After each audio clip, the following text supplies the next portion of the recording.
Hello, everyone. Welcome to Generation Y Conservative Podcast. I'm glad that you could join us tonight. Well, listen, NFL ratings are in post-kneeling controversy. Up, obviously, right? Well, maybe not. But then again, maybe that's why Cam Newton thought his joke would go over easier in his press conference. Hey, this is actually great because you were actually here for this last one. You remember those clowns? The vigilante justice bench social warriors that were protecting students by brandishing bats on campus and going around and serving out their own vigilante justice. My favorite college, Joker. Evergreen State. Yes. The Joker rejects. Yeah.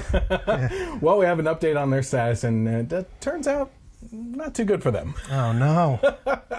Also, and I know you mentioned this before the podcast even started, a Walking Dead star reacts to Safe Space fans that are offended by his T-shirt on Instagram. Technology alert, Google is releasing some earbuds to compete against Apple's, and these things are sounding amazing. Have you heard anything about these? No. Oh, you're going to love it. It's okay. Awesome. Also, I address the idiocy of those out there criticizing the Trump administration for its response to the Puerto Rico crisis.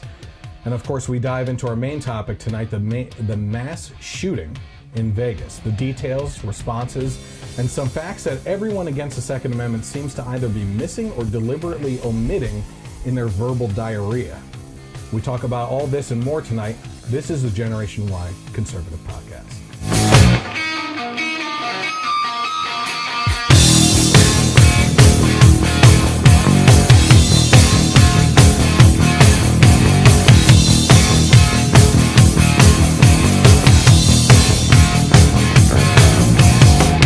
Hey everyone, welcome to the Generation Y Conservative Podcast, where the truth is greater than agenda. If you're watching right now, you may be watching the live stream on Facebook, in which case you can tune in on Thursday or Friday nights, depending on when I'm available, when my guests are available. Tonight I have Goody with me again. Hello. You've seen him on at least one podcast before. Were you part of the Nerdcast one time? No, I missed the Nerdcast, but I did. You would have been a good one on review. it. Yeah, absolutely. Spider-Man review. That was the other one. The Homecoming review. So he's back, and I'm ready to have him cracking up again. As a matter of fact, the views are going up on some of the videos involving you on YouTube. I know you personally like the Supreme Leader Big Bird skit at that point in time. Yeah, that still gets me every now and then. So, okay, so if you want to go to the Generation Y Conservative Facebook page, just search for the Generation Y Conservative on Facebook, hit like, go to the follow button, and you can actually get notifications so that you know when we go live on Thursday or Friday nights, because that time can vary. And really, it's just kind of a more behind-the-scenes look at the podcast as I record it, pre-editing stages for YouTube, which leads us into the YouTube channel. Head over to YouTube and search for the Generation Y Conservative, and you will find the channel there, where you'll not only find the podcast and also split-off segments that have been popular last week. Well, we'll get into last week, but 2 weeks ago, one of the videos segments that's soaring right now. I always pick out things that I think are going to be interesting to people, and it's always the second or third one that I pick that is the one that takes off, right? So actually, 2 weeks ago, the segment that's been doing fantastic on YouTube is the Jim Carrey one.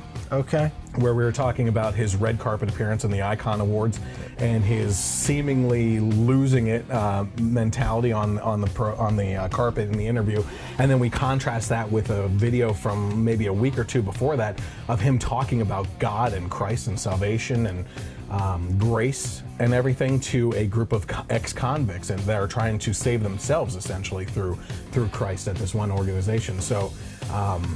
You get a sense of what actually may have been happening on that Icon Awards carpet. Right. But in regards to last week's podcast, I've mentioned within the last 2 weeks that YouTube has actually demonetized my channel, so I'm no longer making money on it, which is fine. I'll be honest with you, I think I was up to $5 anyway, because it takes forever to build up stuff, unless you have like thousands or millions of subscribers, which I'm building towards. That's the way it is in the beginning. But at the same time, YouTube and Google have been actively shutting down conservative voices. Mm-hmm. Anything that they disagree with, they are shutting down. You know who they just shut down, banned the video of, or who took it off? Mike Rowe.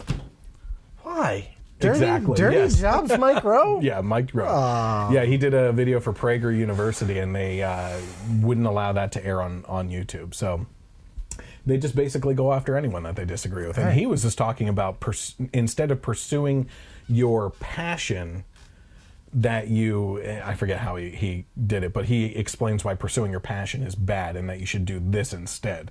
And it was really well said, nothing offensive. But they know that he has leaned in certain directions lately, and they try to shut him down. Yeah, I mean, you lean to the right and you get punished. That's just the way it is anymore. Well, in regards to that, what actually happened with last week's podcast, in case you're new to the channel, Austin from Square Up or Line Up, someone that I've grown up with, was on the podcast, and we did a segment on the NFL controversy and my thoughts on that. And during that point in time, I had shown a clip from The Daily Show, which I completely disagree with in most other cases with Trevor Noah. I don't find him funny. I think what he says is stupid. It's always mean-spirited. And like Jon Stewart in the beginning of half of his career was able to make fun of everything. Everything. And then he got sour towards the end. And it was just absolute, like, just rail against the right. You know what I mean? I think he was just bored at that point. Craig Kilborn was the one before him, right? Yeah. Same. He was awesome all the way through, I think. I think it was a political change in the environment for everyone around the time of Stewart's transformation there. But I did show a clip from Trevor Noah's Daily Show in which he was interviewing Tomi Lahren, who I have my issues with because I think she's always angry and provides no solutions at all. Agreed. She's good to look at, so mute is fine. But so you can't say that. Cam Newton. Edit that out. Yeah. 5, 4, 3, 2, 1. Anyway, he was interviewing Tomi Lahren, and so during this interview, he asked her 3 times, how is a black man supposed to protest in this environment? Right. If not the way that Colin Kaepernick is doing it, what would you suggest doing? And 3 times she avoided the subject. Yep. Because all this time she spent months upon months railing against Colin Kaepernick and never thought past what his end goal was and how he should actually do it. So she was completely unprepared when he asked a very simple question. How should he do it? Right. Didn't have an answer for it. Nope. So I showed the clip, and for once, I agreed with Trevor Noah. Sure. Well, that clip caught the attention of YouTube by their algorithms. It wasn't an actual person sitting there thinking like, oh, conservatives, blah, blah, blah. But they banned the video completely from YouTube because of a 15-second clip that I provided in there. Now, that being said, I filed a dispute because if you look under the Fair Use Act, you are allowed to use copyrighted material to comment on or opine or use in a parody way. Well, I am commentating on it and providing further details and my own opinion on his opinion, so it is perfectly fine. But that being said, a claim dispute could take the resolution time of 1 month. So Viacom, who is the parent company of The Daily Show and Comedy Central in the end, has to look at my dispute and rule in favor or against it, and that could take until November 3rd. So the video might not be up on YouTube until November 3rd, unfortunately, for the fans of Square Up or Line Up. So in the meantime, I edited the video to include just a picture and the audio, and we should have that uploaded by mid next week, probably. Okay. Or I'm sorry, the week after that, when I get it to someone. So it's just the video then? It's just the video. Yep. Because that makes sense. Yeah. So it may not be. They may ban the other one too. Sure. In the meantime, I have legal issues working out on that, and it is what it is. Yeah. What are you going to do?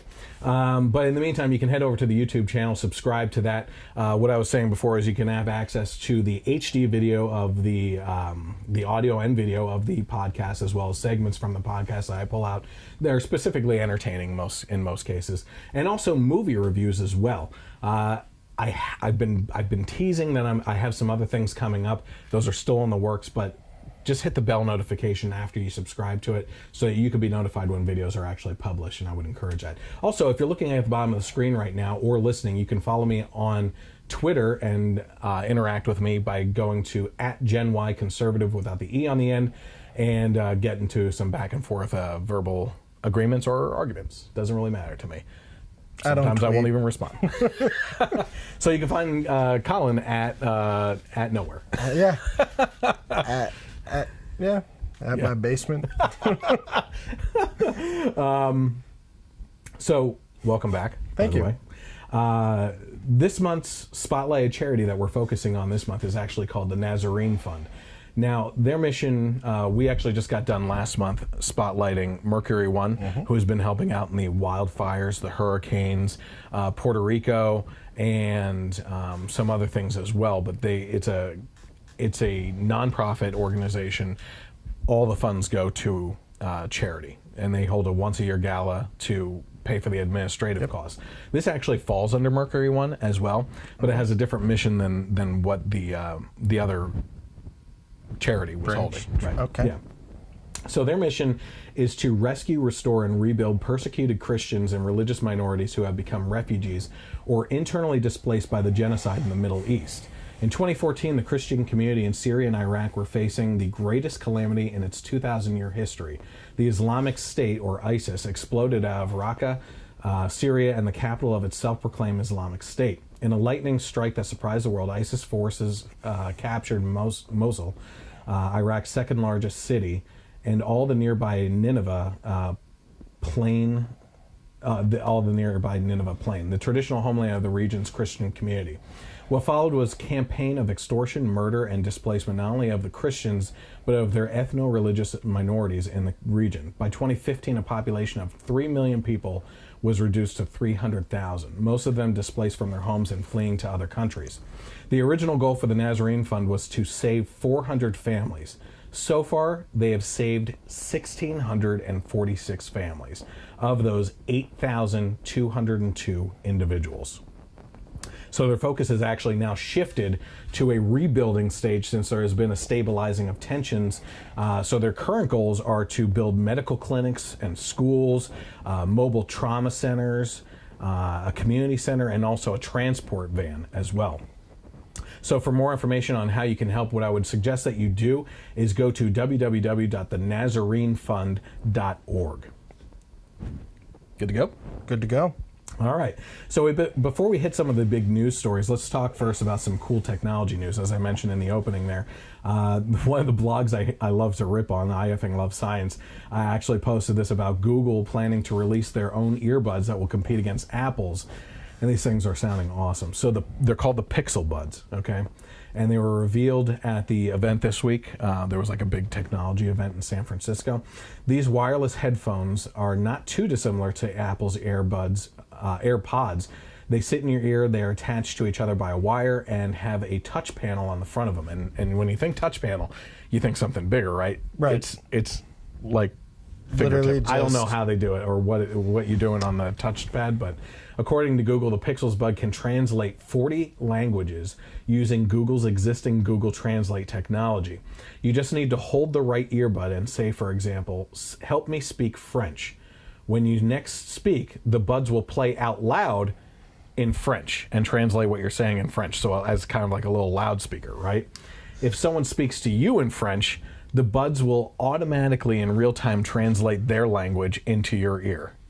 That's some Star Trek stuff. That is awesome. That's some straight up Star Trek. And actually, I'm not undressing, but this is completely unplanned. Oh, watch it. Yep, there you go. All right.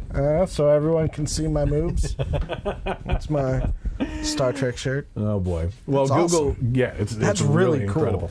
So Google's not the first one to offer this technology. Skype and a startup called Pilot both touted speech translations, but the Pixel Buds stand apart as being real-time, accurate, and affordable. They're going to retail for just $160. That's awesome. That's like, it's a must-have if you're going to travel. Yeah, absolutely. Well, I was telling you before the show. I mean, my brother's stepson got married to a wonderful girl by the name of Cece. That's her American or Western name. She is a Chinese national. They are currently in China. They just had their baby. And my sister-in-law is planning on going over Thanksgiving. So, something like this, I noticed on there the release date's not yet listed. November. Oh, really? Oh, that's awesome. Hey, Jimmy, looks like you're spending $160, buddy. I will definitely make sure to pass that along. That is awesome, because that's going to help her out. And that's just one of the features of this thing. Yeah, so I haven't read up on too much because I haven't had time on the other stuff, but I saw the article and I was blown away. It's awesome. The fact that it translates in, but also then speaks out for you, yeah, is great. But a lot of those corporate translators have got to be shaken. Oh yeah, absolutely. Yeah, you mean the actual people? People. Yeah, people that go along to all the meetings and everything. Yeah. Boy, it's also a lot of people going to be walking around wearing these things, just waiting to hear people speaking around them too. Yeah. All right. I worked in retail. I remember being called El Diablo at T-Mobile. Like I didn't know what that meant. It's a Mexican chicken, right? Yes, exactly. Yeah. That's a Talladega Nights reference right there, Ricky Bobby. Shake a dick. So the ratings for the NFL post-national anthem kneeling are in, and it is not a good trend. According to Deadline, last week's Sunday Night Football was down 5% from last week when the Washington Redskins beat the Oakland Raiders 27-10. Now, what's interesting about this, too, you read these kinds of stories, and 5% doesn't sound like much, right? Right. But at the same time, you're kind of disconnected because if you're a football fan, you're following along no matter what, right? Sure. I'll be honest with you. I don't have cable. Okay. So I'm watching on my phone. I'm watching the score sometimes. Sometimes I may find a way to watch it. Right? Yeah. But when I hear something like this, I think to myself, really? Are the ratings down? Are people really that mad about it? Well, you know my job and what I do. Mm-hmm. I am literally out in the field all day meeting clients and going to different people's houses and everything. I have never been so aware of this type of situation as I am right now. Really? My clients, I must have had 10 this week, literally, that have said they are no longer watching the NFL. They are no longer wearing their gear out. Some of them have destroyed their gear, which you were seeing videos online and stuff like that. Videos. But I was like, those are few and far between. Right. Some of these people have. And they are not tuning back in. And they said, it's on to baseball for me and hockey. And if they start doing it too, I'm done with those. But they've already started doing it. Well, not in hockey. I don't know of any hockey players, but I know some baseball players, and I'm sure with the playoffs going on, we're going to see it. Yeah. Now, here's the thing. This goes back to one of the things I said last week. I mean, you listened to the podcast and everything. And one of the things I said was this is a messaging problem. Now, my buddy Matt tends to disagree with me on this. He says that there's enough attention being brought to the plight of the minority community and their interactions with cops and everything. But if you have people tuning out of the NFL because of kneeling, that the message is lost on people. Right. You know, they're no longer paying attention to the reason for why they're kneeling. They're offended in a patriotic emotion. Yeah. That that these people are disrespecting the country's symbolic things. You know, Sure. The flag, the anthem, and everything else. So, you know, they're offended by these players doing this, and that's all they're seeing. The attention span of anyone, not just Americans, it's all around the world. Been all around the world. Big schnapps. Yeah. I don't have my leopard print jacket and Russian hat or whatever. But these people have a short attention span. The majority of people aren't going to look past the kneeling to say, hey, wow, that's really strong. Why is he kneeling? Right. And go to Google and search and try to find the correct answer. Go to Colin Kaepernick's words directly.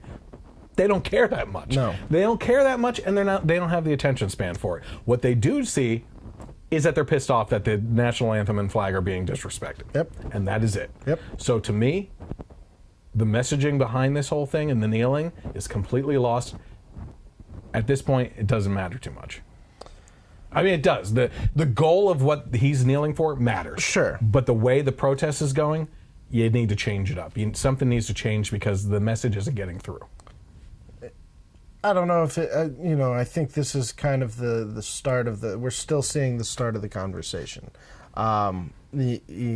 Unfortunately, we're 5 weeks into this season, and however many weeks into last season when, Colin Kaepernick started to kneel.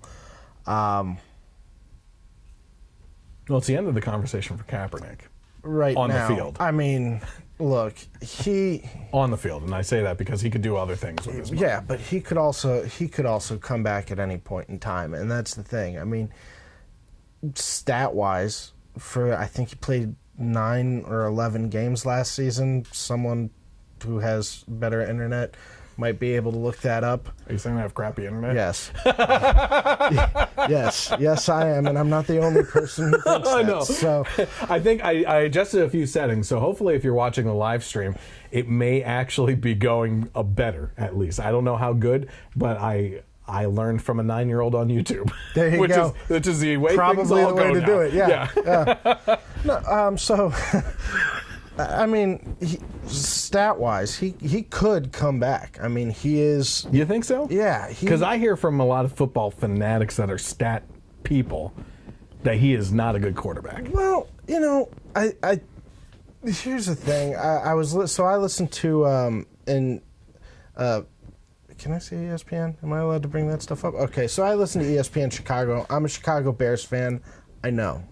Okay? Oh, I'm an Eagles fan. We're always disappointed. I get it. Yeah, sorry. But so I was listening to them talk, and they were talking about stats, and they were doing this thing, and it was actually really interesting. It was blind stats. And so they were just reading the stats off, and they were saying, because their first-round draft pick is starting against the Minnesota Vikings on Monday night because Mike Glennon, unfortunately, has not panned out. And they basically said, well, you know, what if he had these stats? Would you be more comfortable with it? And they ran down a list of, I don't know, let's say like 7 different players' stats. And everybody jumped on player number 3, and player number 3 ended up being RG3. Okay. Where player number 4 and 5 were Dan Marino and John Elway. And then at the end was a former quarterback by the name of Joe Montana. You know, arguably before Tom Brady, the greatest quarterback to ever play the game. Yeah. You know, so stats, one thing. You can argue that he had that intangible. He can extend plays and all of that. But, you know, he might be able to come back is basically all I'm saying. But back to the point at hand, I think what he did was start a much-needed conversation. I mean, it's now been over a year. We're still talking about it because now it's catching on. But we're not talking about it. Right. We're talking about, but again, you know, there's a core there. A person by themselves is intelligent.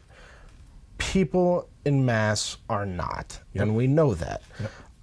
So basically right now what we have is the mass talking about, you know, the very first part, what they're angry about versus the other side and why they're kneeling. The first group is saying, no. That's, you know, we're in the infancy stage, right? So we'll see what happens with it, and I'm curious to see where the conversation goes. And I to your point, I don't think they're going to stop kneeling. I think something else will not take its place, but will be added on top of it. And as it builds, so will the conversation.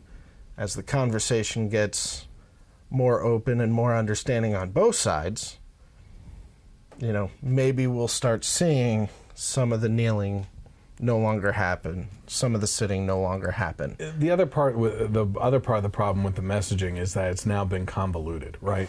Because Colin Kaepernick was kneeling for one reason, being police brutality and you know, cops killing innocent black people in communities and everything, while the NFL, well, I'm sorry, let's backtrack. Trump responded to that and said that anyone that does that should be fired, and the NFL as a whole, with the teams and everything, started kneeling in protest to Trump, which was no longer about the Kaepernick issue. Now it has become a defiance on freedom of speech and everything else. And then, on top of that, you have people, I mean, look at my podcast last week. I like Austin, you know?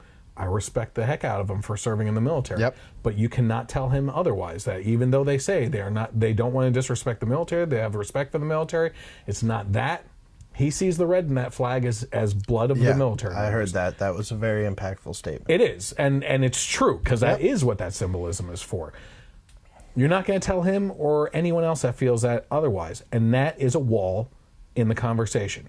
You can no longer go past that wall and start talking about police brutality, because all they see is you are kneeling and disrespecting the military members that have died for this country and the freedom of speech to lead to that other conversation. Sure. So it's just interesting. I agree. So let's talk a little bit more about freedom of speech in the NFL, though, huh? Okay. Here we go. So Cam Newton, he's good on fantasy. Panthers. Yeah. He's in some hot water. Yeah, a little bit. Yeah, especially with feminists around the country. After making what he thought was a funny remark, let's take a look at what Cam Newton had to say. I know you take a lot of pride in seeing your receivers play well. Devin Funchess has seemed to really embrace the physicality of his routes and getting those extra yards. Does that give you a little bit of an enjoyment to see him kind of truck sticking people out there? It's funny to hear a female talk about routes. Like, it's funny. But fun is coming along, man. We're gonna. This is a big game for him. He's waiting for that laughter, and no one's giving it to him except for us in the background. Do you think as he's saying, he's thinking, oh no, oh, I did it anyway. Oh, I'm gonna pay for this later. What have I done? It was a stupid remark, but it was actually pretty funny. I mean, people get their panties in a twist over nothing. A lot of things. It's a lot of horrible. Things. It's what you become offended over sometimes. I'm offended by that. But I'm sure the reporter would have been shocked if he had shown up at her home and started talking about cooking and laundry folding techniques too. Whoa! Good luck, Chris Ford. And good night. But apparently, Dan Yogurt was one of his sponsors. Dannon or Oikos? Is that the same company? I'm not saying Dannon here. And they were not too happy with his remarks, so they've actually dropped him as a sponsor. They said, "We have shared our concerns with Cam and will no longer work with him." Let's go to YoPlay. What's that? YoPlay. Yeah, it's the other yogurt company. Is that the one that Jamie Lee Curtis was for? No, that was that was a probiotic one. That was the pooping one. You know, they'd show the stomach. Look, if you eat it, you get all these green and yellow and blue dots in your stomach, and then they evacuate. Working, yeah. That was a weird commercial. Yeah. Kind of takes that True Lies scene out of your head, doesn't it? You know, it makes more sense during the Michael Myers Halloween chases. Yeah. Extra fuel. Yeah. Mostly just what I'd be doing in my pants if I saw that dude coming at me. Oh, boy. Evacuate. So, this is actually funny because, like I said in the beginning of the podcast, that you were actually here for this last discussion. But over the spring, when we were discussing the Joker's Reject Clan walking around with baseball bats on the Evergreen State campus to intimidate those with any other opinion but their own. Well, the college has suffered a severe backlash in enrollment and are trying to proactively resolve their issues. So according to the Daily Wire, Evergreen State College has sanctioned 80 students. And this was actually, I didn't put the other number in here, but it was actually out of like 170 students that they investigated, 80 were sanctioned. And they also debuted a free speech guide. So what you can and can't say. Sure. I got to give them credit here, okay? Because when you hear the wording of the free speech guide in regards to it and everything, very well said, I think. Okay. Sure. So Evergreen is facing both a budget and enrollment crisis since students attacked Professor Brett Weinstein last May, alleging that he was racist for choosing not to participate in an event designed to show the impact of minority students on campus, but would have required all white students and faculty to stay home on a certain given day. Right. Students became so enraged at the incident that they seized control of campus facilities, driving off campus safety officers and forcing the school to shut down for several days. Now, I'm not sure if this is the same incident, but there was another school where the students went into the president's office, right, and basically held him hostage. Had like a list of demands. Yeah. Yeah, like no homework for minority students and stuff like that. I don't know if that was Evergreen. No, I think it was a different one, which just shows you the kind of state of disrepair we're in right now. No, you know. Are you? Weinstein and his wife, also a professor, settled with the school for $500,000. So I'm sure he's doing okay right now.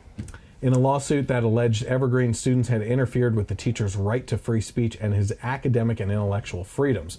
Evergreen has also issued a free speech guide to students that instructs them in the basics of the First Amendment, which they should have learned in high school at least, and reminds them that they cannot shut down free speech regardless of how offensive they may find it. Which is always a saying, the speech that you should protect the most is the speech that you disagree with, because there's always someone on the other side that should be fighting for your speech as well. Sure. The First Amendment, this is what they say. The First Amendment allows speech that you may find extreme or hateful. It's not unusual for people to want to silence others' speech and eliminate that which is unwelcome, disagreeable, or even deeply offensive, states the guide. However, it is the protection of unpopular expression that lies at the core of the First Amendment, which makes it unlawful to prohibit speech based on content. They need to roll this out at UCLA. All over the place. There was just a free speech week at Berkeley, too. Berkeley, that's what I meant. Yeah. This is crazy. Let's see here. Anything to say on that before we move on? No, I mean, I think that it's, you know, unfortunately, we live in a society now where you have to, you know, tiptoe and not hurt anybody's feelings, because the repercussions of hurting someone's feelings with words is just unbelievably damning to everybody involved. Mm-hmm. So, you know, if you're not... You were so carefully walking around your wordiness. Yeah. And that is just an example of where we are. Well, I mean, at this point, you just want to tell people to shut the bleep up. Yes. I mean, and fortunately, somebody did that, sort of. Good job. You'll find out who later. But yeah, no, I think it's important that people understand the fact that just because you disagree with someone else doesn't mean they don't have the same rights as you. Right. I mean, yeah, you might find it offensive, but you shouldn't go around punching neo-Nazis in the face. Although secretly, I kind of watched that video about 30 times laughing the entire time. It's like one of those ones where it's at that moment they repeat, just like over and over. Yeah, no, I mean, I get the premise of it, and I absolutely, I agree with it. It's a tough pill to swallow, and I think a lot of people are going to have a problem with that. Yeah. So we'll see how that ends up. You know, a lot of pink aluminum baseball bats out there. You know, lots of Daisy Dukes, green Daisy Dukes. I love that picture. That picture, if I could blow that up and put it on a T-shirt, I would. But I'm afraid I'd get sued. It's the cover for the Millennial Breakfast Club.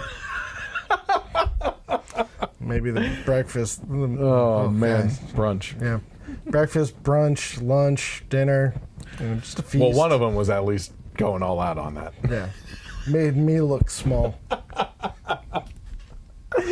Oh my gosh. Okay.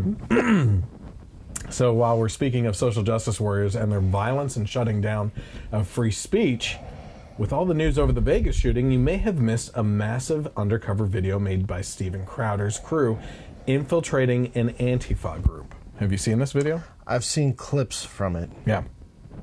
So the undercover video shows the lengths at which these groups are willing to go, and it directly contradicts the media's narrative that paints them as peaceful opposition to fascist movements. There is use of encrypted apps on phones to communicate with each other via secretive messages that can't be read without the programs, and screenshots can't be taken of the phone itself. But they completely forgot that you can take pictures with other phones or cameras or anything else. Yep. So they actually did get pictures of the conversations. They were also giving each other like code names and stuff like that too. Oh, I didn't know about the code names. Oh, it's actually a really funny part of the video. sunflower and star No, fox. they go through all these of like, I forget what they were. They're like, they were almost military type names, right? Almost. And good. then they get to one that's like Bill. And it was his name. And Bill's like, ah, crap. What happened? Because they actually found him on Facebook and labeled him as that. So as Bill? yeah, like they pointed him out directly on Facebook. And then they even caught this one girl who they're like, who is this? And she's on social media, that was me. Well, that kind of gets rid of the whole mask idea and why you were. Yeah, I was going to ask, did she wear the bandana? They all do, yeah. Does this smell like chloroform to you? Yeah. So, oh my gosh, could you imagine handing those out to a group of Antifa? Everybody, the opposition shows up and they're all just laying in the street. Well, standing there. Whoa. We didn't do it. No. So, also of note, these peaceful Antifa protesters were handing out knives to their group, and one even mentioned an arsenal in his car trunk, including a sawed-off shotgun, to use against the people on the right that they were about to protest. So he said, if things get iffy, just run to this car that looks like this. It has a dent in the back. You can't miss it. Pop open the trunk. There's a bunch of weapons inside to use. But everyone had a knife at least. Oh, good. Because that's safe. Yeah. No. Thankfully, Steven Crowder's co-host or producer or whatever, not Gay Jared, who was the undercover operative on this one, got out of there and alerted the police, or this could have been another big incident involving wounded or killed people. I don't want to ruin the video for you because it is definitely worth watching. Unfortunately, with all the other events that happened this week, it kind of took a back burner to everything. This is a big video because the media has been pushing this narrative against Trump, who said that both sides are bad in the Charlottesville incident. And they were saying, no, Antifa's there against fascism, even though they're using fascist techniques to shut down the opposition. They're the brown shirts now. And one of the other issues that they had with Trump was they said there's good people on both sides. Mm-hmm. I kind of agree with him. Look, there's people that were mixed into the Antifa that didn't want to get involved in the fighting and everything, but were there for the cause. Right. There were people that probably supported the statue staying up and took a look around and were like, crap, there's a lot of tiki torches around me and people with weapons and stuff. Yeah. Like, that's not what I'm here for, you know? And, you know, they tried to generalize and put this blanket statement over both groups. Antifa is completely good. No, they weren't. They came with weapons. Okay? They did. The neo-Nazis are completely bad. That's true. The KKK people, the neo-Nazis, but all the people that showed up, I think there were probably maybe one or two in there. I'll give you the benefit of the doubt. The benefit of the doubt, the law of averages, however you want to do it, and say yes, there were good and bad people on both sides of the coin.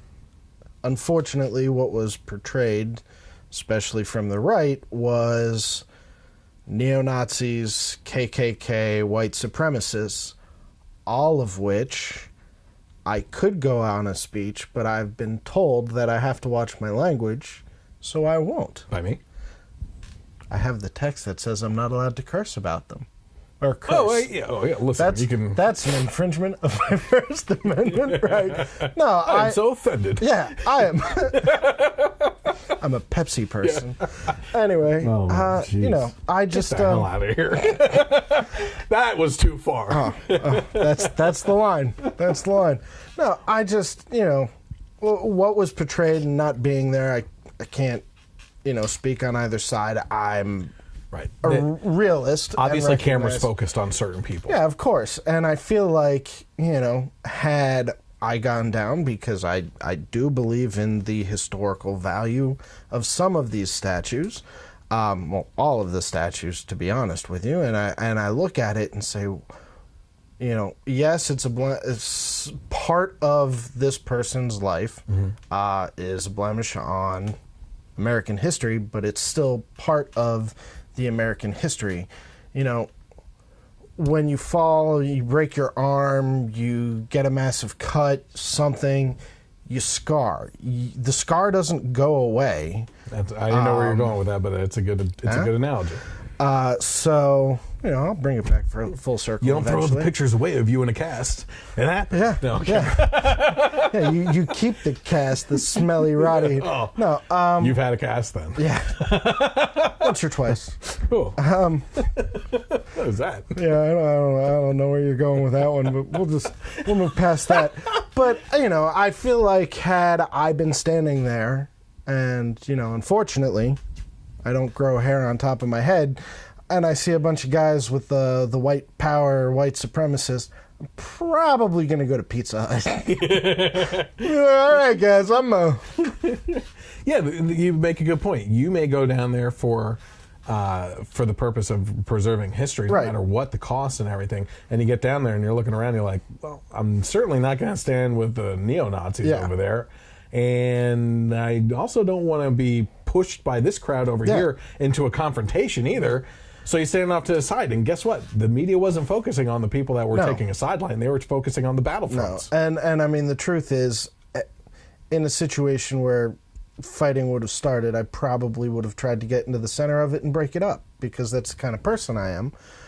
But, for me, what I'm trying to say about that is I would not stand, of course, I mean, just in general, shoulder to shoulder with these people. Yeah, I'm not standing with white supremacists in any way, shape, or form.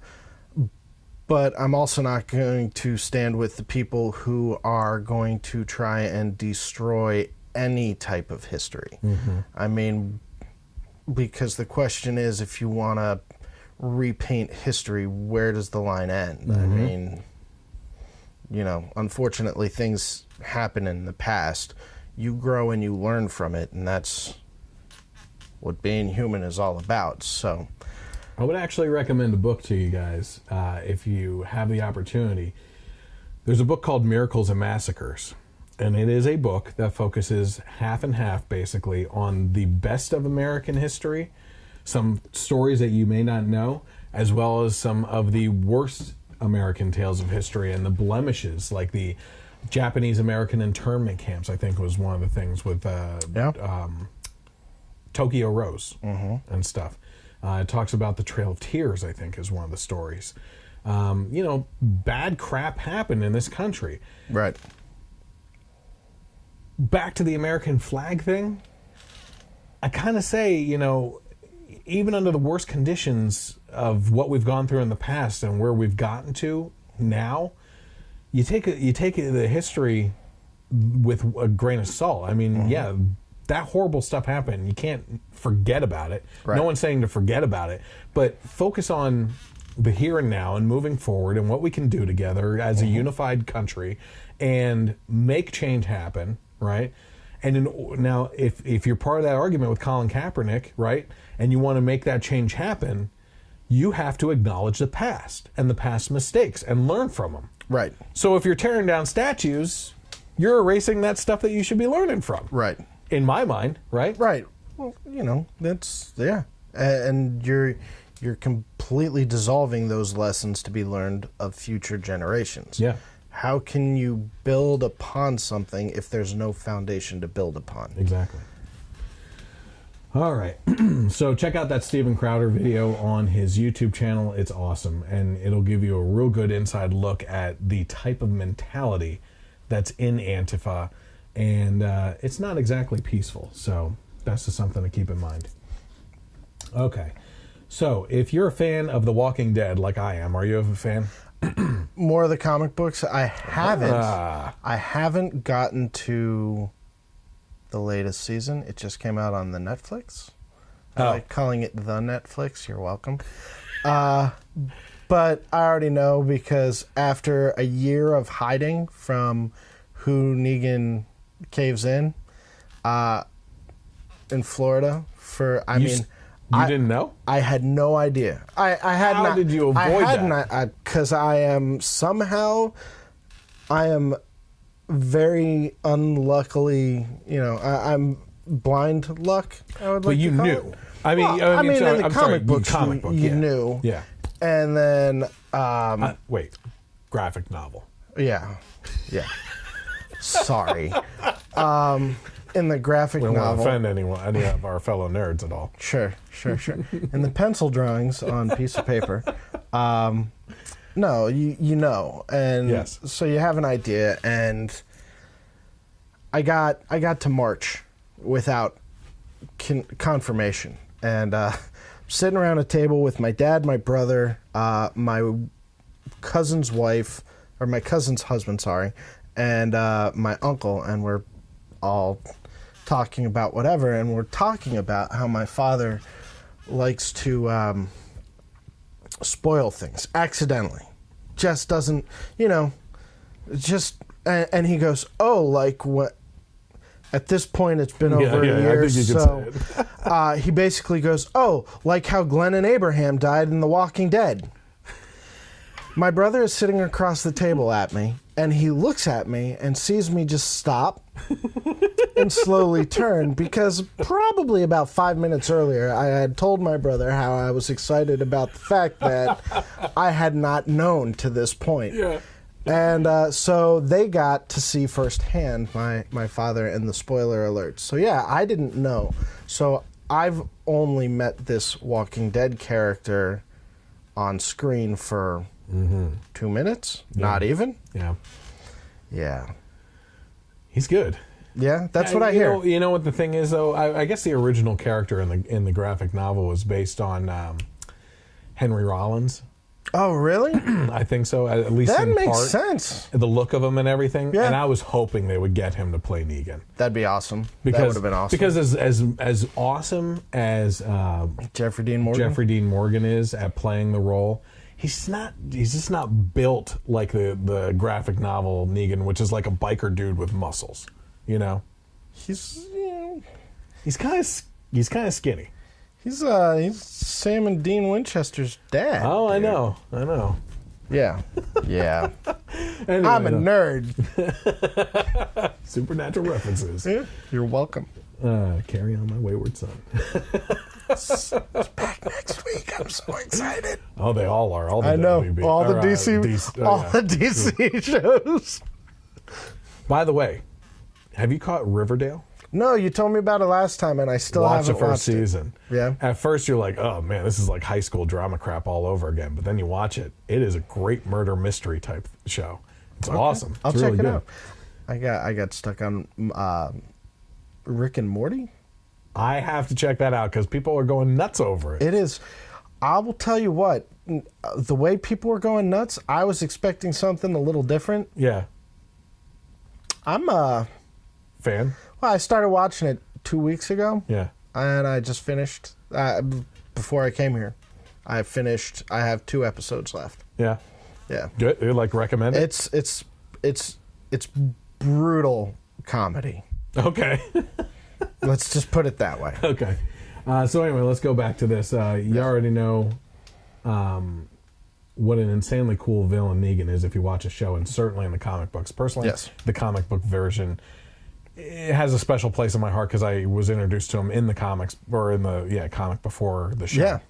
Well, the actor who plays him on the AMC series, Jeffrey Dean Morgan, just got attacked by extreme lefties and Black Lives Matter supporters for a shirt he was spotted in. Now, Morgan was photographed with a fan while he was sporting a shirt that had the American flag and the blue stripe, otherwise known as a Blue Lives Matter flag. The responses on Twitter were foul and undeserving. Amongst the most noteworthy were, from one person, they said, "Sincerely, one of the worst things to ever happen to me. Jeffrey Dean Morgan is a Blue Lives Matter advocate." One of the worst things that's happened to you? Do you leave the house at all? I want to live in this fluffy world of pink clouds and cotton candy, and I like cotton candy.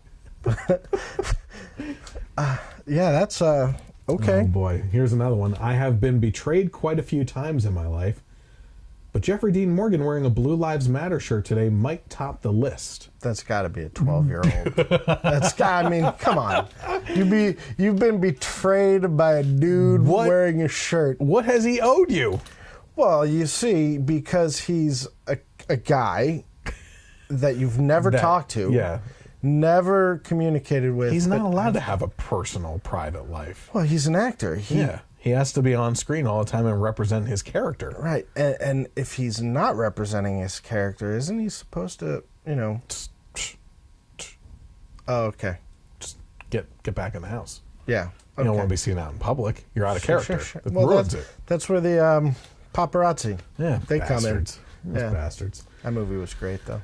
Here's the other one. Rest in peace, Jeffrey Dean Morgan. He ain't dead. I just wish he was after that Blue Lives Matter post. Whoa! He supports law enforcement, so now he deserves to die. Sure. Doesn't it just progressively just go down the line of like getting worse on how these people like view this? He's wearing. You ruined my day. You've betrayed me. You deserve to die. These people must be a blast at parties.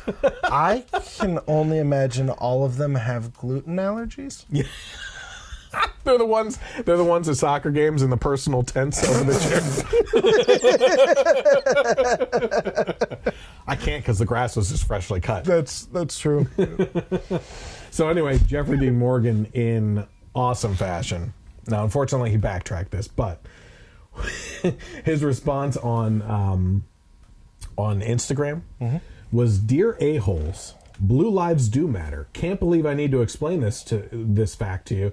All lives matter, all of them. This shirt was made in response to the cold-blooded murder of two good cops in New York, both that had immigrated to the U.S. and took an oath to protect and serve. This shirt was given to me at a convention by a woman whose son was shot during what was a routine traffic stop. He was black. I'm so tired of mean people. People who wake up in the morning and I think just sit behind the safety of their computers anonymously and start crap," which wasn't crap. "Grow the F up. The world has enough horrible things going on right now without your petty bullcrap. Speaking of cops, I'd like to commend those in blue that saved countless lives in Vegas. Those first responders saved hundreds, if not thousands. So you trolls, go crawl under the rock in which you came. Good people matter. You don't." I salute you, I don't sir. know why he backtracked that statement. Because he offended people. Because he offended people, and he works in Hollywood, and you can't offend anyone in Hollywood because if you do, your career is pretty much DOA. So, So he eventually erased the post and replaced it with an apology of sorts, which he also then erased the apology too. Good. Because it probably offended people that liked his statement in the first place. Well, now you're just going down a rabbit hole. Yeah. Should have just left it. Just offend everybody. Yep. So his apology said, "Hey folks, I'm going to delete this thing. God knows it's out there anyway. I stand behind the sentiment. But what was meant as one thing has been taken as another. I understand those that are upset. And to those people, I apologize. Of course, Black Lives Matter. I stand behind that. Always have. My point, calling me a Nazi for wearing this shirt that was given to me by a cop's grieving mother at a con, she wasn't trying to undercut BLM, nor was I when I put it on. That's a promise. This country means the world to me. The good people in it mean the world to me. The ones looking for a fight around every corner, racists, bullies, they don't. We are a country divided, and it's getting scarier every day. Everyone means something. Good people are needed, now more than ever. I shall take better care in wording when posting opinions. But opinions, we all have them, and we're entitled to them. I appreciate the ones here that have been thoughtful responses. The ones that are filled with more hate, let's block each other forever, shall we? It's gotten very tricky to say things that are politically correct that everyone agrees on. We can be offended by thoughts or opinions that we weren't offended by yesterday. So again, my apologies to you. Okay, let me navigate this minefield a bit before I try again. All my best, JD. So can you scroll up for a minute to the beginning of the retraction? Because he says that he put something in this retraction that I really liked. Basically, he says, I'm going to delete this thing. God knows it's out there anyway. But what he basically says right after that is, I stand behind the sentiment. Mm-hmm. Basically saying he still stands by Blue Lives Matter, Black Lives Matter, and he goes into further detail on that. If you're going to print a retraction, one of the things I always hate about if you make a stand and then it's like a complete turnaround. Yeah, if it's a complete 180, at least in this, he stands by it. And you got to respect that. For what it's worth, This is all 80. people are, like I said before, easily offended.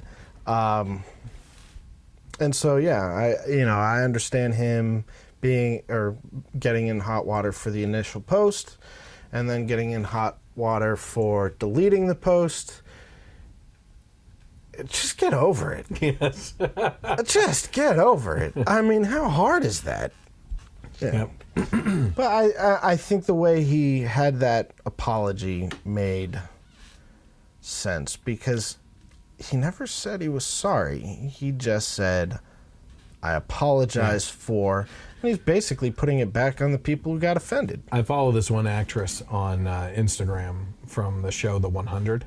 You know? I know what the 100 is. I've never watched it. Colleen likes it. She posted some stupid stuff, completely ignorant of anything firearm related, right? Great. After the Vegas shooting. Of course. And I looked at some of the comments because what she said was just completely false, and I wanted to see if people were calling her out on her BS. And they were. And she said under the one, God, just delete me from your following. And that's what I did. I didn't get involved. I didn't want to see that. I didn't want to, because you're not going to change her mind. Right. You know? She put it out there because she believes strongly about that. Sure. You know? So instead of getting into a back and forth argument and getting myself worked up over anything, I just unfollowed her. Yeah. Just do that. Yeah. Like, where is the self-control from people to, like, say, oh, I'm so offended, then just don't look at it. Don't listen to it. Don't be ridiculous. I have a right to be in your space. Yes, exactly. But this is my safe space. Whoa! Don't come in here. So I'm in a box. Yeah, these people. It's a special kind of stupid, but it's. It's actually unfortunate that he backtracked under the pressure, because what he did and said was actually not disrespectful at all. He said he supports everyone, that everyone's lives matter, but that doesn't matter to those that think that one message should be being pushed. Right. He supports all lives, but you can't take that unifying stance today without pissing people off. That's what that is. So, we talked last week in regards to the NFL. One of the things I said was that I hate politics being mixed into everything entertainment. You know what I mean? Like, listen, if I go to see a political movie or a play like Hamilton, you're getting it. Paying for it. Yeah. Like, I don't put my money down for that ticket thinking, oh man, I don't know what I'm getting myself into here. Sure. And then I see it and I'm like, oh my gosh, I'm so offended.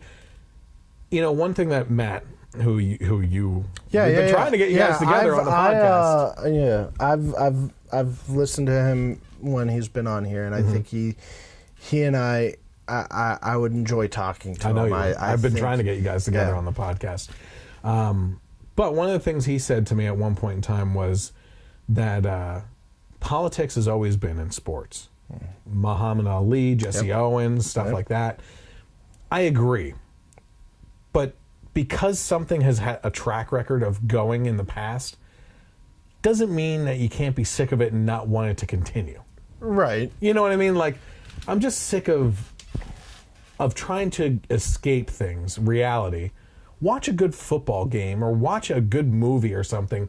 Forget about the crap that's going on in my life and just relax for the day without getting worked up over real life crap that they try to inject into my entertainment. Right. You know? Well, I think you said it last week, where you sit down to watch a football game to shut your mind off. Yeah. To put this stuff at rest. Yes. Even if it's only for, I don't know. I don't watch Eagles games. They take 3.5 hours like a Bears game does. It's normally just a shellacking. It's pretty awful.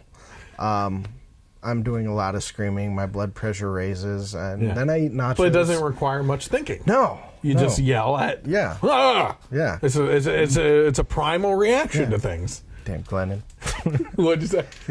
Mike Glennon was our quarterback until Monday when we start a rookie against the Minnesota Vikings. Vikings. I refuse to call them anything but. So, anyway, it's bad enough when celebrities abuse their spotlight to polarize their fan base with political rants, but for some ungodly reason, they are also asked by reporters for their political thoughts and egged into situations as well at times. So it is with the boss, Bruce Springsteen. No. Yeah, you a Springstein fan? What'd he do? In an interview with Variety published this week, rock and roller Bruce Springsteen explained why he will not be writing any anti-Trump diatribes. Oh. I would have no business in politics. I'm just not interested in policy making enough. I know people in entertainment who are interested in those things, but I'm a musician. Good job. Thank you. In a response to being asked why he didn't come out in support of Hillary Clinton's campaign earlier. So again, they're egging him on. Why are you doing this? Like, get involved. That's essentially what this reporter's trying to do. Hey, I need you to say something controversial here. Right? Trap him. Yeah. He said, I don't think I'm necessarily that essential of a factor. And I still tend to be a little bit ambivalent about getting involved directly like that in political campaigns. I've done it when I felt it was really necessary, and that maybe my 2 cents might make some small bit of difference. But the more you do it, your 2 cents become 1 cent and then no sense whatsoever. So I think your credibility and your impact lessens the more you do it. So I've been hesitant to overplay my hand in that area, and I generally come to service when I feel it's kind of necessary and it might help a little bit. So there you have it. Brucey doesn't want to go and get political at all. Thank you. Thank you? Of course, if you look back into his history with his greatest hits, you may fall on a song, Born in the USA. Yeah. Pretty rah-rah-rah America, right? Yeah. Well, don't do this. While many sing this as a sort of patriotic anthem, especially in the chorus, most tend to overlook the anti-American and anti-war lyrics like, got in a little hometown jam, so they put a rifle in my hand, sent me off to a foreign land to go and kill the yellow man. And you read through it, it's really an anti-Vietnam War and anti-USA, and it keeps on going back to kind of a sarcastic born in the USA. You know, I 38 years old, I didn't know the words to that song other than Born in the USA. Thanks. Well, a lot of people don't know that, and they sing in it, and they think it's very patriotic. I know, everybody just... Born. It kind of goes along with the whole, this land is your land, this land is my land. Yeah. That is socialist as all hell. I don't know what you're talking about. And if you hear Bernie Sanders singing it, ooh. It's on Sesame Street right now. Him singing it? No, Big Bird marching down the street. Did you ever hear Sanders sing This Land Is Your Land, This Land Is My Land? No, but I can only imagine. It is a train wreck. Who's your friend who does the Bernie Sanders impression? Mike. Yeah. Mike, good job. That's pretty funny. One of these days we may just have to go through a whole podcast just doing impressions only and try to make it through. Like, yeah, I can't be on that because I can't do impressions. This land is your land. This land is my land.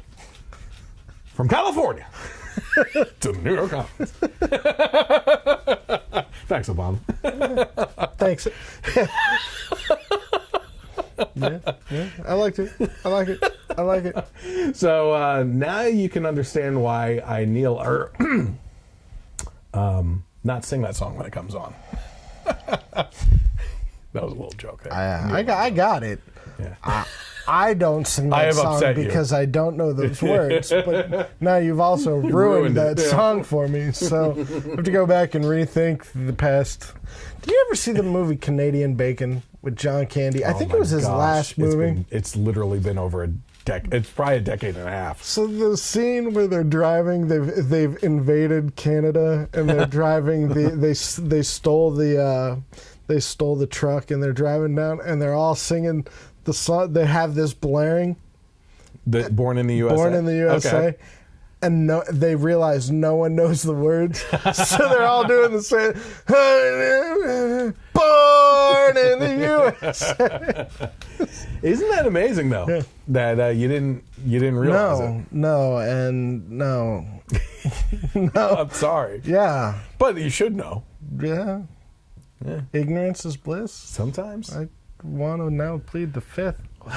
But hey, I like if the most I do is learn you on this tonight and ruin the boss for me.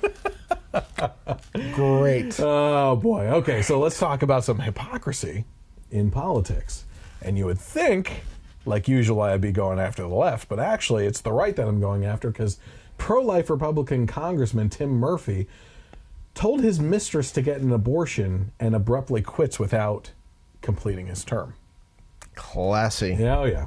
So U.S. Congressman Tim Murphy announced on Wednesday night that he would retire at the end of his term in January 2019. But by Thursday, he had submitted his resignation to House Speaker Paul Ryan. Text messages show Murphy, a pro-life Republican, asked his mistress, Shannon Edwards, to get an abortion. He said in the text, I think this is what he said. Oh, I'm sorry, she wrote, and you have zero issue posting your pro-life stance all over the place when you had no issue asking me to abort our unborn child just last week when we thought that it was one of the options. She said this as reported by the Pittsburgh Post-Gazette. I get what you say about my March for Life messages, Murphy responded. I've never written them. Staff does them. I read them and winced. I told staff, don't write anymore. I will. I mean, doesn't this just go to show the laziness of DC too? Mm-hmm. You know, if he isn't really pro-life, I'm not. Then why? Why are you allowing your staff to push out those messages? Why push anything out at all if you just avoid it? Yeah, you're basically just slimy. Slimy. Yeah. So Edwards confronted Murphy about his contradictory viewpoints. Edwards, it turned out, actually wasn't pregnant. Murphy is married to Nanette Missig and has an adult daughter, Bevan. Not for long. No. Actually, yeah, that is not about the adult daughter. I'm saying no. Murphy applauded the H.R. 7 bill in January, which states no federal funds will be used to pay for abortions. I proudly sponsored and voted for this important bill. The lawmaker is married and has an adult daughter, as I mentioned. The affair was revealed in the midst of Edwards' divorce proceedings. So that's the mistress's divorce proceedings. Uh-oh. This kind of goes back to my whole conversation about moral standing in politics and stuff like that, where if you're a Republican or you're on the right, and you take such hardline stances on things, especially being pro-life or anti-gay marriage, and you get caught having sex with another man, Anthony Weiner. That was Democrat. Yeah, I know. He's Democrat, but there was one really Republican lawmaker who was like under a bathroom stall knocking foots to signal for gay sex and everything. That's right. I remember that. That was a dude from like North Carolina or something. Jersey. Like that. Jersey? Jersey. Oh, a lot closer. Yeah, which makes sense then. Well, but tappy. But and then you have getting caught with mistresses and stuff when you talk about valuing marriage and how traditional marriage is like between a man and a woman, not a man and a woman and another woman or anything like that. But when you take these moral stances and principles that you tout and you get caught doing something hypocritical towards them, you have a hell of a lot further to fall off of that pedestal than someone that doesn't take any stances at all. Hence, Bill Clinton. He never said anything about valuing marriage. He never said anything about cheating. So the public gave him a lot of forgiveness when he got caught with Monica Lewinsky, because someone like that could actually just say, I never said marriage was sacred or anything like that. Yeah, he... Bill? I'm just saying I like that cigar. Oh. It's not cherry flavored. No. Bill, settle down. Get out from that curtain. That's what you should do. You should one side, like the other side. Go for the jars of impressions and situations back and forth like they do on the late shows and everything. Yeah. Yeah, so obviously slimy, you know. I think that Ben Shapiro actually made a great point on his podcast, though, which is that, you know, the problem here is what he did. It's not what he said and that he was hypocritical. Mm-hmm. That certainly goes against his character, right? Right. But I'm going to stand for what the guy says on pro-life and everything, right? Just because he did something against that doesn't mean he's wrong for saying that. It's just that he's a hypocrite. Yeah. Yeah. The stance is right. His initial stance is correct. Yeah. His actions speak louder than his words. Unfortunately. Yep. Okay, so let's see. Democratic mayor of San Juan, Puerto Rico. So we're actually getting to our last two topics here. Puerto Rico being one, and then we're going to get into the gun conversation, which is huge. So, we'll try to get through this as fast as possible, but this is actually some funny crap. Yeah. Not what Puerto Rico's going through. No.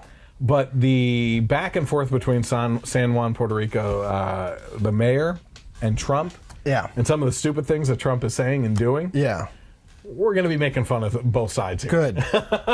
Good. The Democratic mayor of San Juan, Puerto Rico, Carmen Yulin Cruz, started a back and forth battle with President Trump over his administration's response to the hurricane devastation. So first, we're going to show her initial plea to the press. Let's take a look. I am begging anyone that can hear us to save us from dying. I am mad as hell because my people's lives are at stake. Lady, turn around. I mean, you're making this speech for supplies and stuff and being saved, and you have supply mountains literally right behind you. Supplies. Yeah, supplies. Whoa, who put that there? Wait a minute. What? Oh my gosh, it's like, Yeah. So not only that, then she ends up doing this interview with Anderson Cooper. Did you see this? I did not see an Anderson Cooper. This is good. And I'm surprised Anderson Cooper didn't call her out on this. Okay? Sure. So he's talking to her about what's going on down in Puerto Rico because it's devastated from the hurricane and everything. Absolutely. And take notice to what she's wearing. Mayor Carmen Yulin Cruz joins me now. Thanks so much for being with us. You said you're mad as hell earlier today. Tonight you're wearing a T-shirt that says "Help us, we are dying." That's really happening. It is really happening. That's not a metaphor. No, it's not a metaphor. Well, I got to ask the question that's kind of on everybody's mind. If things are going on and it's devastating down there, and where'd you get the T-shirt? And where did you find the time for it? And who the hell is making T-shirts when they could be helping other people out? Screen printing is a very vital relief effort. Yes. Yeah. So, hashtag selfies. Listen. One of the things that Trump always gets in trouble for is being a child. Tweeting, yeah. Well, isn't this kind of the same thing? Yeah. In a physical form? Yeah. Right? She's putting a message out there at the wrong time. She could have just said that in the interview. We're dying down here. We need help. Yeah. You know? Instead, she thought it was relevant to take time out, go find a place that has power or wherever it takes for this kind of stuff, get a screen printed T-shirt to say her message, to be childish and throw it in the face of the President of the United States. Right. Well, that's a good use of the time and resources. Mayor of a city devastated by a hurricane. These people don't need help. So she needs that T-shirt. Yeah. So I have a message to the many liberal friends of mine that are posting the most asinine, uninformed, and misleading attacks on the president's response to this natural disaster. I would like to point out some facts to you. This is an island. It isn't like Katrina, Irma, or Harvey, where you can quickly drive in semi-trucks with supplies. Maybe you should actually look up something called the Jones Act. Are you familiar with the Jones Act? I am not. Okay. 2 things tonight. That means we have to hit a number 3. Mm-hmm. Okay. The Jones Act, passed after World War I, requires that shipping between U.S. ports be conducted with American-made ships that are staffed by American crews. The Jones Act prevented foreign vessels from delivering aid to Puerto Rico in the wake of the hurricane. It was President Trump's suggestion and Republican Senators Mike Lee and John McCain that introduced legislation to permanently exempt Puerto Rico from the Jones Act. Certainly not Democrats. This is a common sense decision on the merits that will help the island recover from Hurricane Maria. The Jones Act is a bad law. It costs Puerto Rico $17 billion in economic growth between 1990 and 2010, according to one economist's estimate, and costs Hawaii and Alaska too, because they're technically disconnected. Not technically, they are. It raises the cost of consumer goods, which particularly hurts poor consumers. It's also estimated to increase gas prices for everyone else in America by 12 cents because of the way it goes. So what's not explained here that I wrote down from the Jones Act is that in order to get things from anywhere in the world to Puerto Rico, you first have to come to the United States and then go down there to Puerto Rico. You can't go directly there. You have to go to the continental U.S. and then to the island. Yep. So it slows everything down and hurts this type of process and relief. So I will be honest and talk about my ignorance here for a moment when talking about this whole topic. Puerto Rico is not a state. No, right. It is a territory. Right. They are U.S. citizens. Okay, so that was going to be question number one that I have. And then question number two is, as a territory, are they still protected under the same rights? So no. So like FEMA. Yes. I think they are. We have these we have these crisis teams that get put in place almost immediately. And I just don't know, continental I understand because we're landlocked. It's, point A to point B. You don't have to go over water. You can go around the lake, around the river. The ocean's a little bit trickier. So I don't, the way that works has got to be challenging. Yeah. Yeah. So now that you understand why there's an initial holdup, let's discuss what has actually been happening in response. What you may have seen in partiality, at least in that last video I showed you, or not the last one, but the one before that, the initial one, there are literally mountains of supplies in Puerto Rico. The problem is that they were sitting at the docks and airports because truck drivers that live in Puerto Rico could not be alerted to their existence. There's no cell service, no power, and barely a means of communication. So while the supplies sit there and there's truck drivers available, they don't know that the supplies are there, and they can't use the equipment that they have to go get it because they just aren't being alerted to it. Right. So in the meantime, all this stuff is building up when it could be out there helping people. So one of the relief efforts that's actually going on right now is the Trump administration trying to get helicopters out there to basically airdrop this stuff into the communities. Sure. Anyway, for there being roadblocks in policy restrictions, no power, no communication, and pressure from this ridiculous mayor and an uneducated population on the mainland, I would say that President Trump's response has been well above par. But if that's not enough for you, let's discuss how in 9 months in office, President Trump has so far dealt with administration cabinet change-ups, state wildfires, multiple hurricanes including Harvey that demolished Houston and Irma that demolished Florida, where national resources will continue to be cleaning up and repairing. You can add to that the incident in Charlottesville, as well as Antifa protests and statue teardowns all over the country, marches against him every other week, media, late-night hosts, politicians, celebrities, and citizens actively working against him and tearing him down, and the NFL controversy. As if that's all not enough to take on within 9 months, you also, while trying to respond to the needs of Puerto Rico, have a lunatic fire on a crowd of thousands of people, killing 59 at this point, and wounding over 500. Not that Puerto Rico isn't important, but let's try to put things in a little bit of perspective before shooting your mouth off about how easy it should be for an administration to respond to the situation. As a matter of fact, come up with a plan yourself and try to figure it out and see how easy it truly is. Right. Not being there, I will say this. not being on the ground. I've never been to Puerto Rico. I don't know what the infrastructure looks like, just what it's like connected wise. I do have some friends who have family there, and some of them are posting very visceral comments. Others are posting things like, I finally talked to my brother after X amount of days. To give you an idea of what his day was like, he spent 4 hours going around and 4 hours in lines to buy 40 gallons of gasoline, and it took him another 6 hours to get money out of the bank in order to pay for water and food for his family.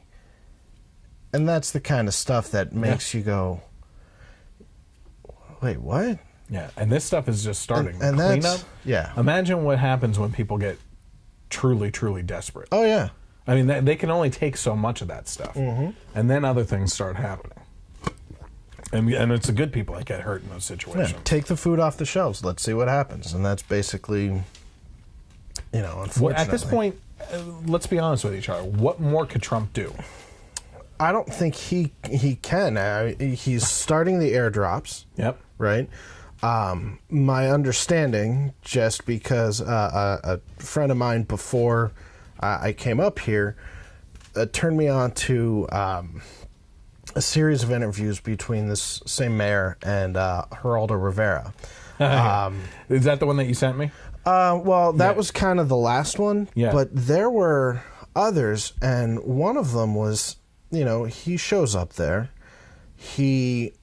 While he's interviewing, he has his secondary team go out to these stores where they're not, storage areas where they're supposed to be empty, and they're filled. They're filled to the brim. So it's a lie. With supplies, and nobody wants to cover it because, now you can't say that the goods aren't there. Wow. It's what's wrong with the infrastructure. And I haven't read this article. My friend was, again, same guy who turned me on to those other articles, was telling me that there's some kind of issue between the governor of Puerto Rico and the head of the trucking union.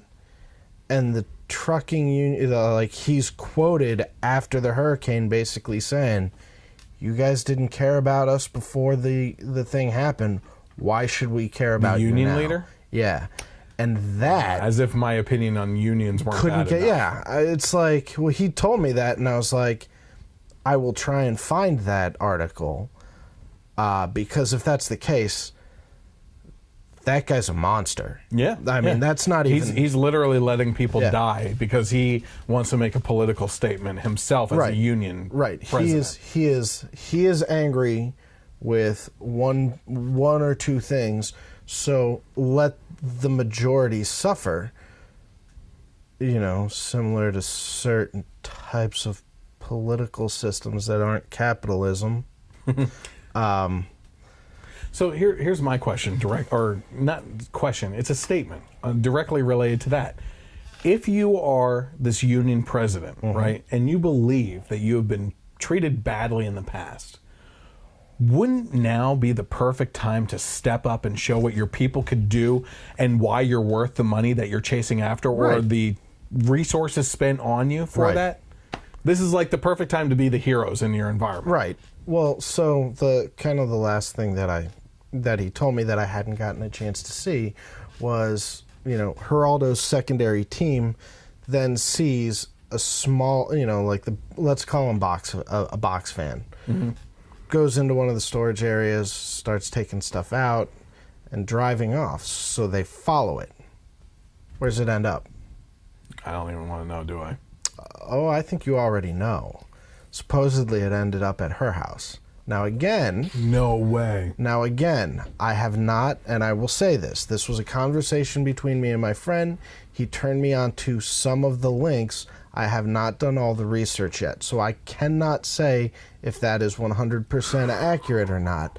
But everything else that he has told me about that I have now read about or seen the videos on has been true. So again, I don't know about the union leader's statement, and I don't know about this last part. But if both of those are true, you basically have two monsters who are literally, not figuratively, literally screwing everybody. Yep. For personal gain. Let's play it out for a second here, though. All right. She's doing this, right? How do the citizens even find out? Well, they don't have power. They don't have news sources. She could literally be hoarding this stuff, and no one would know the wiser. Even if the American broadcasting companies would cover it, which they probably wouldn't. Right. No one would know. Right. Well, I mean, she can, if she's you able bank to, on that if you're her. If she's broadcasting and she's, the government at this point is going to most likely control those broadcasts with an iron fist because, only the pertinent information gets out there. So you don't want to hear about, I forget her name, but that Cruz. she's got 4 cases of water per person in her house and all the medical supplies that she can take when your grandmother and grandfather are now... I honestly hope that's a hoax. So do I. I was driving over here. I was thinking about that more and more, and it was turning my stomach because if that's the case, I mean, you've got monsters? Well, it might not be too far off, because here's the next part. To top things off in regards to the Democratic mayor of Puerto Rico, she has admitted to not meeting with federal officials at Joint Field Office over hurricane relief efforts. So it actually turns out that Cruz is not in the loop and hasn't even bothered to participate in meetings with officials from the Federal Emergency Management Agency, or FEMA. Or other federal agencies. In a Sunday morning interview with George Stephanopoulos, for ABC's This Week, the former Clinton press secretary grilled Cruz on what she's been up to since Hurricane Maria hit. He said the president's FEMA director is suggesting you're not really plugged in. Yesterday he said you need to make your way to the Joint Field Office and get plugged into what's going on. Have you been to the Joint Field Office? And if not, why not? She said, well, number one, I got a call from the White House a couple days ago. I think it was Thursday. Mr. Bossert took it upon himself to call, and I was very glad that he called. He seemed to be a very action-prone, a guy that does what he says and says what he does. So we got appointed a FEMA coordinator. We have 2 people that are appointed to San Juan.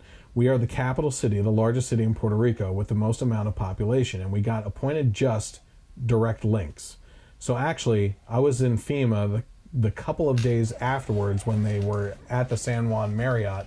I was invited to stay. I was invited to visit, and we have been communicating ever since. Things have to be done in a sustained manner. If I only get for a population of 350,000, or perhaps half of them are in need of food and water, sustained supplies, then, I get 4 pallets of food, 3 pallets of water. That's really not going to provide for a dent. The supply chain of aid has to be sustained, and we have the logistics in order to do that. So Stephanopoulos said, will you meet with them?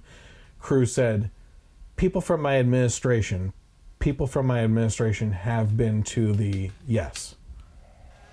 So this woman has not even gone to these things. She's completely disconnected, but bitching like no other, printing off T-shirts, and possibly now stealing supplies from the people. If you're not willing to put in the work, shut up. But that's not what my liberal friends are saying. They're saying that she's the hardest working person down there, and she's the voice of the people of Puerto Rico.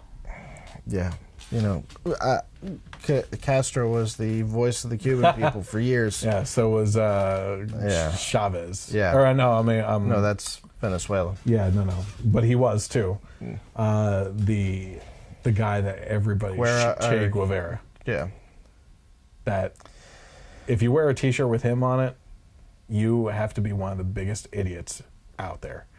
This is a guy who literally had a hole so he could watch executions of the people.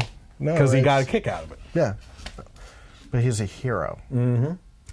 So FEMA Administrator Brock Long, sounds like a name from a certain type of movie, told CNN on Saturday that Cruz hasn't connected with the FEMA command center established to coordinate relief efforts. So this is another person saying that she hasn't. The mayor of, you want to attempt that one? Guaynabo? Guaynabo, yeah. Guaynabo? Angel Perez, meanwhile, said in an interview with the Daily Caller that his experience with the federal government has been different from Cruz's. So this is the mayor of another city. In part because, unlike Cruz, he has been participating in meetings with officials from the Federal Emergency Management Agency, or FEMA, and other federal agencies. So this guy is saying, I'm meeting with them and it's working out well. Exactly. Brilliant. So meanwhile, the progressive Democratic presidential candidate Bernie Sanders has complained on CNN Sunday that Donald Trump was ignoring Hurricane Maria's victims in Puerto Rico. Are you reading this? Mm-hmm. Yeah, so I can't quiz you on it. Well, I didn't read the bullet points. Because the president was struggling with what? Racism. Yeah, he's a racist. That's why he's not going down there and helping out. So he said, should I attempt a mic here? Mm-hmm. Given the president, no, I can't do it. Given the president's history on race, given the fact that he, a few months ago, said there were good people on both sides when neo-Nazis were marching in Charlottesville, yeah, I think he might have a right to be, we might have a right to be suspect that he is treating the people in Puerto Rico in a different way than he has treated the people of Texas or Florida. Sanders went on to note that Puerto Rico's residents are citizens of the United States and that they are entitled to the same degree of care as any other U.S. resident. To which I say being entitled to the same degree of care does not translate to actually obtaining the same degree of care if the environment and circumstances of those being compared are not comparable. This is a freaking island. You can't have... listen, if I send down 20 semi-trucks of supplies to Houston, Texas, I can't do that to Puerto Rico. No. Well, I mean, you get the ships to the port. You get the port. It's not going to get there as fast. Yeah, well, I agree, but so that's not comparable, right? No, it's not comparable. But that's what people don't get.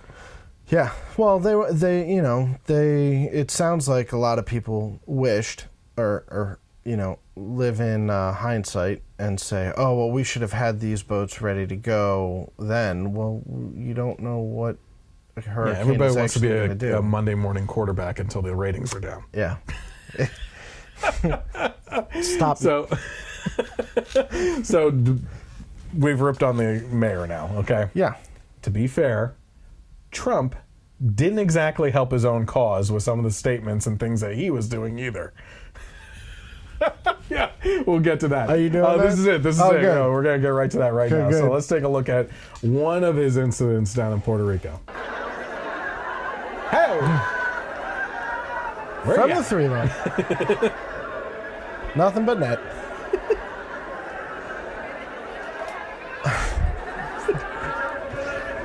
Oh, God.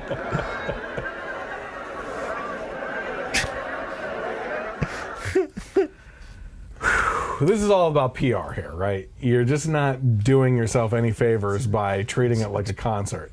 PT, paper towels. I give him a little bit of credit. It could have been better. He could have been out there with one of those air cannons from like a That's pretty baseball. much what... Where you at? Over there?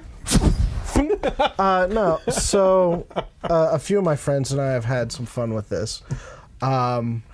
And there are a couple really, really great memes, GIFs, and Photoshop videos. So one of them is of him doing that, but he is wearing Larry Bird's jersey, and he's draining 3-pointers. I've seen just the still, and it's the Michael Jordan reach out dunk, but it's him with the paper towel. I mean, some of them are actually really, really, really funny, and I wish I had sent them to you ahead of time. So you think that's funny? Oh, those are, yeah. I mean, what he did is a bad PR move. Yeah, well, no, what he did was awful. Well, I mean, legitimately not. You want to give people paper towels, fine. Yeah. Don't throw them. Don't throw them at people. Have you seen his comments on No. the island? No. dear God, no. This is... Am I going to be... This is even better, I think. All appropriate departments of our government, from Homeland Security to Defense, are engaged fully in the disaster and the response and recovery effort probably has never been seen for something like this. This is an island surrounded by water, big water, ocean water. Just to be sure that you understand me, it's big water, not small water. Big water. Big water? It's salty. So don't get me wrong, it's not taffy. Okay? It's not surrounded by Jell-O. It's water. But it's the quicker Ocean picker. It's he brought the quicker picker up. Yeah. We have a plan. It's a great plan. With all these paper towels, we're just going to soak up the oceans, drive these semi-trucks right onto the island. Let's go. Everybody get involved. Yeah.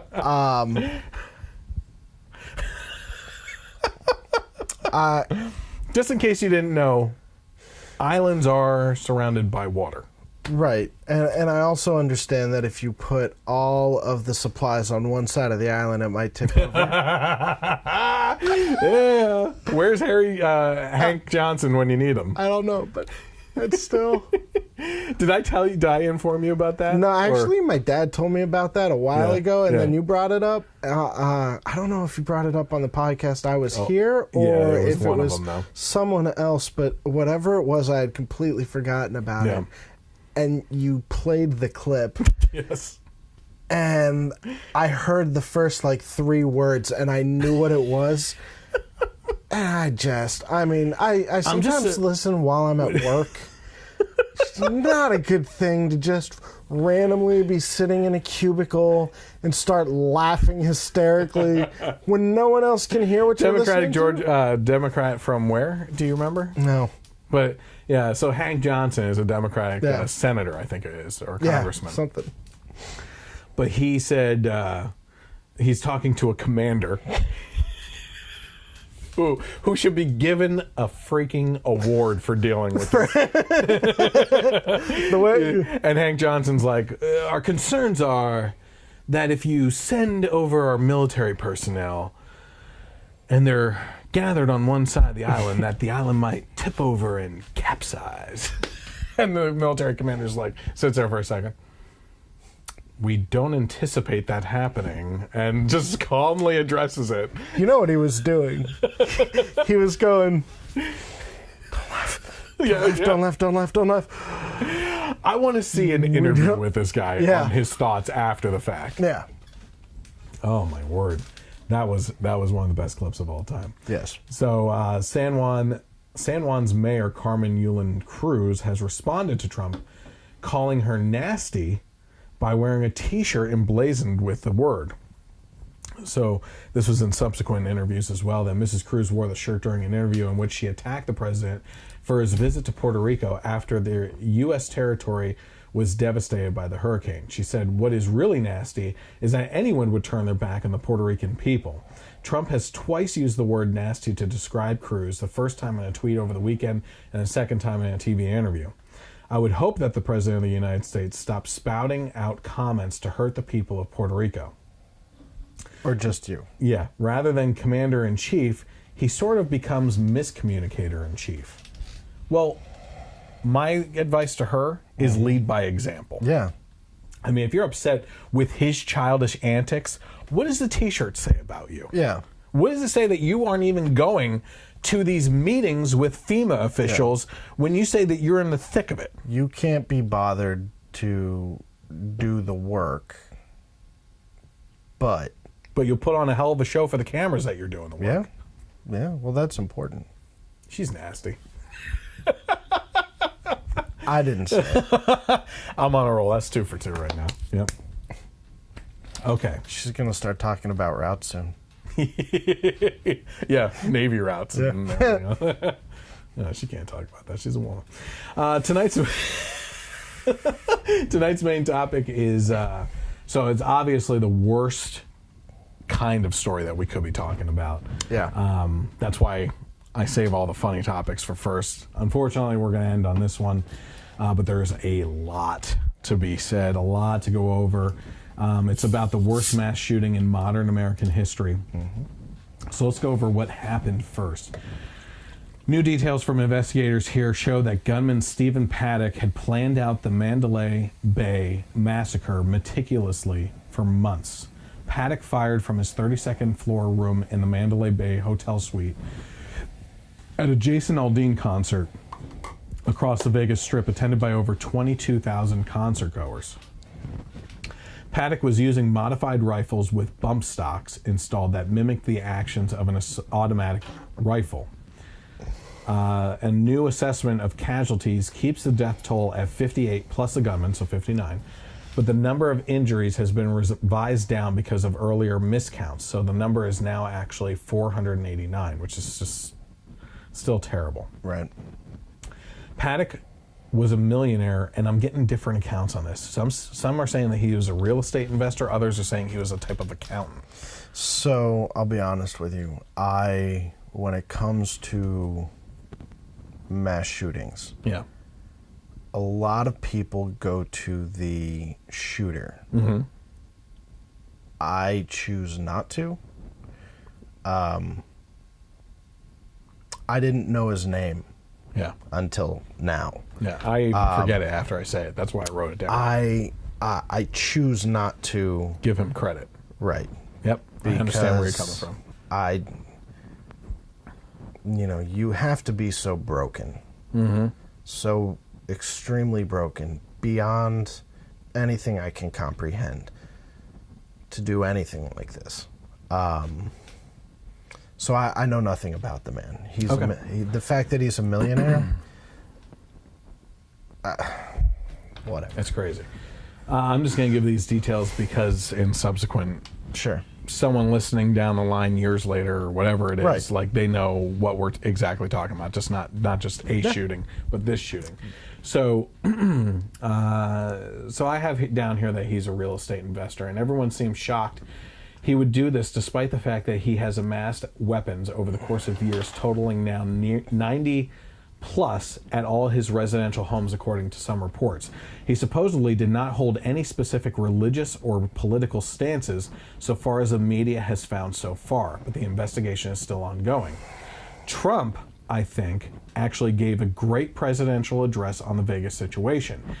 He could always use some work on his delivery, obviously, but the message was spot on. It's a little long, so I was going to play it tonight, but with everything else that we're going through, it's too long. Just go look it up. I think it was a great response to Agreed. it. And to be honest with you, I wasn't expecting something like that. I was expecting some half-ass remark. I was very concerned that it was going to come via tweet.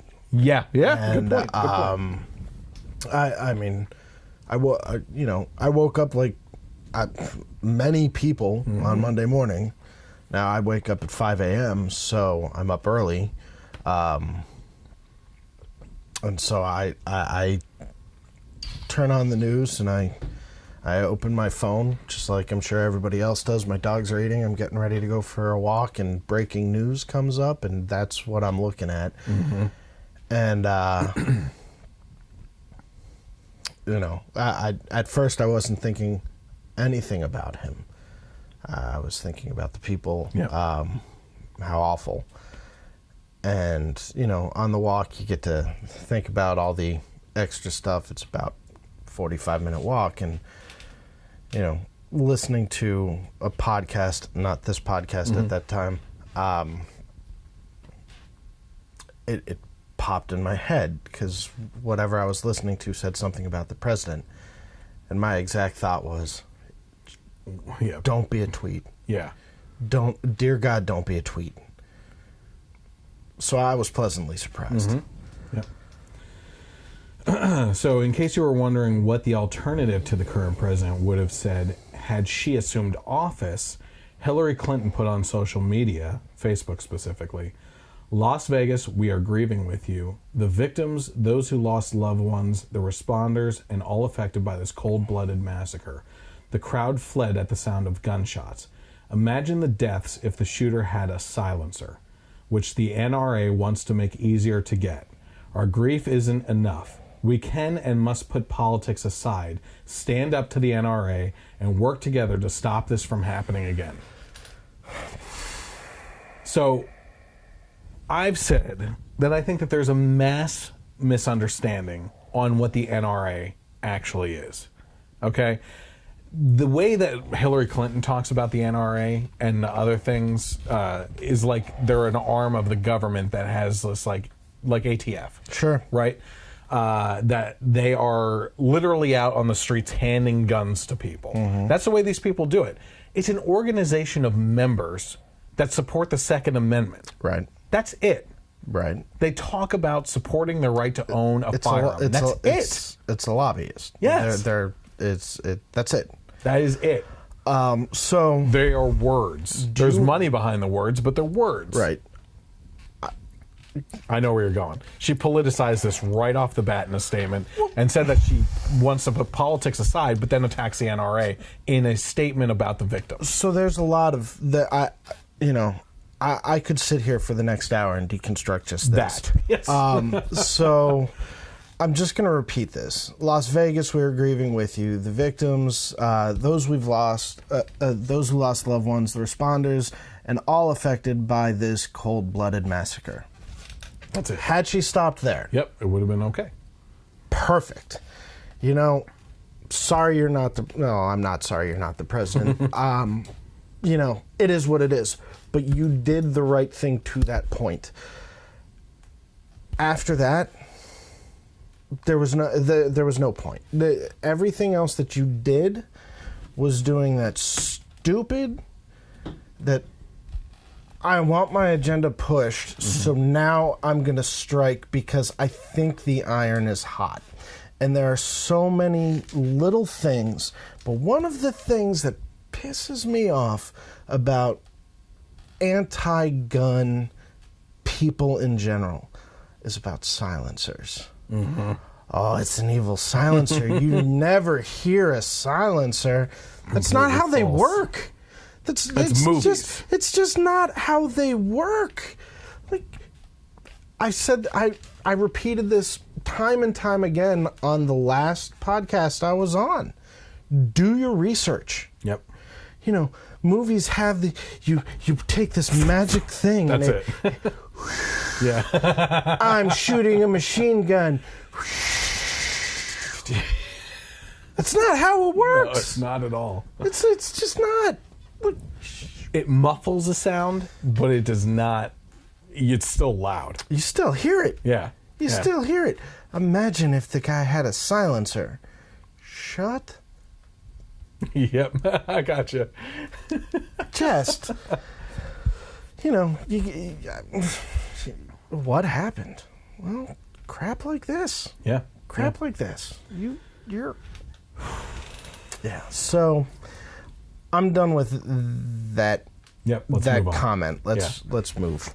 We'll just keep on going with some of these comments. Oh God! If you are wondering how bad some other responses could get from individuals, look no further than the former CBS legal executive Haley Geftman Gold, who was fired for saying this on her social media.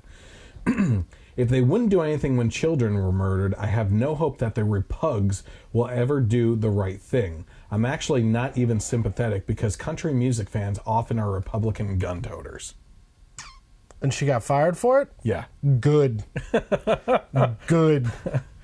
I'm not one to troll people to get them fired from their jobs, but I mean, no. If that you're representing your company at a high level there. Yeah. No. So essentially what she's saying is country music fans, which is also feeding into, look, we don't know the details on what's going on and why he fired into this crowd and everything. Right. But on the surface, I'm just going to make an assumption here. This isn't fact, okay? But my assumption is you're firing on a crowd of country music goers, and she is right about this, there are probably a lot of Republicans in there, right?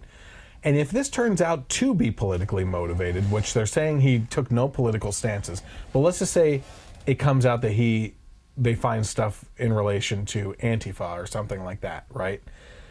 This comes after the congressional baseball game shooting where the guy opened fire on the Republican members of Congress. Yeah, he was a lefty. Bernie Sanders supporter. Oh, yeah. Yeah. It's amazing. So we don't know yet. That's an assumption on my part, and I'm fully admitting that. I don't think that's fact, but we don't know yet. And that's the problem with all this other stuff going on, is that a lot of people are making assumptions before the facts come out. And that's why you end up with so many conspiracy theories and everything else, that there's multiple shooters, that, it's that they were automatic rifles. Not true. They weren't automatic. It was a modification to the gun. Do you know what a bump stock is? Yeah, as it hits your shoulder hard, it pulls the trigger again. Yeah, it's basically an extension around, like a housing around the triggers. So when you so it simulates automatic gunfire, yes. But it's not automatic gunfire technically. That's a blurry line. You want to get into that right now? Let's do that when we get to gun laws. Okay, cool. Okay. Because I didn't look at anything, so I don't know. I know. But I have some other stuff about stuff like that. So she got fired. Good. Yep. How about famed evolutionist and anti-creationist, anti-religious atheist superstar Richard Dawkins? Did you hear about what he tweeted? No. Dern tootin', great shootin', cool dude certain he's Second Amendment rots. Hell yeah, every country has its psychopaths. In U.S., they have guns.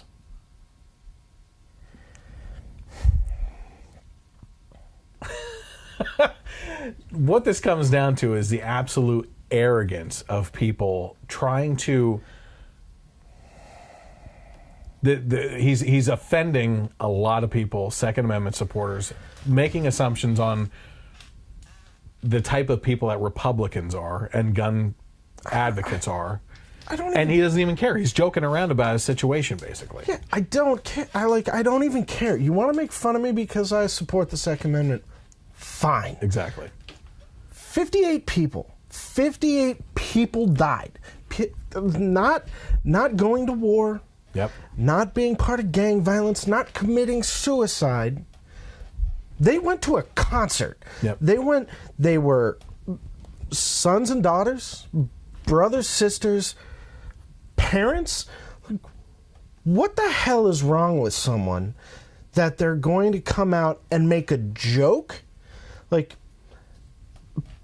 poor taste is one thing. You should be hit by a Mack truck.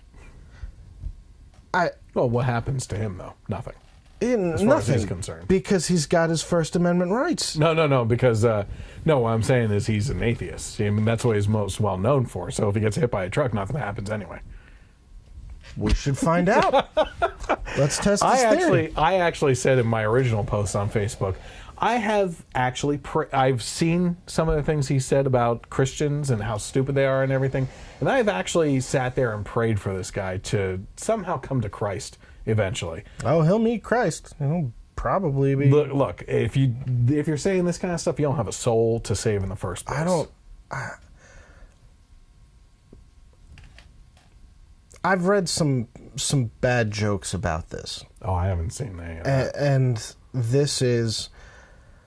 I'm tearing up because I am so angry at the moment. I don't know what to say. Yeah, it's horrible. I really want to start cursing. I know you do. I'm holding you back. Sorry. No. I understand. I don't have time to edit in beeps this weekend. Well, I understand. I got my family visiting. I understand why. I mean, you're making so much money off this that you gotta watch your mouth. That is. I mean, that's some low. That's some happy. Oh God. Yeah. So always keeping it classy and low key, Dawkins. Everyone's favorite impossible to hug loser, Michael Moore, also chimed in. What a bag. With his own ideas on gun control. I'm going to try to go through this as fast as possible, cool. And then we'll kind of comment on it. Because he wrote a lot. Holy. Maybe I shouldn't. No. Yeah, should I? Yeah.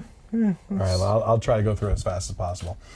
My proposal to repeal the Second Amendment and replace it with this. proposed 28th Amendment to the U.S. Constitution, a well-regulated state National Guard being helpful to the safety and security of a state in times of need, along with the strictly regulated right of the people to keep and bear a limited number of non-automatic arms for sport and hunting, with respect to the primary right of all people to be free from gun violence.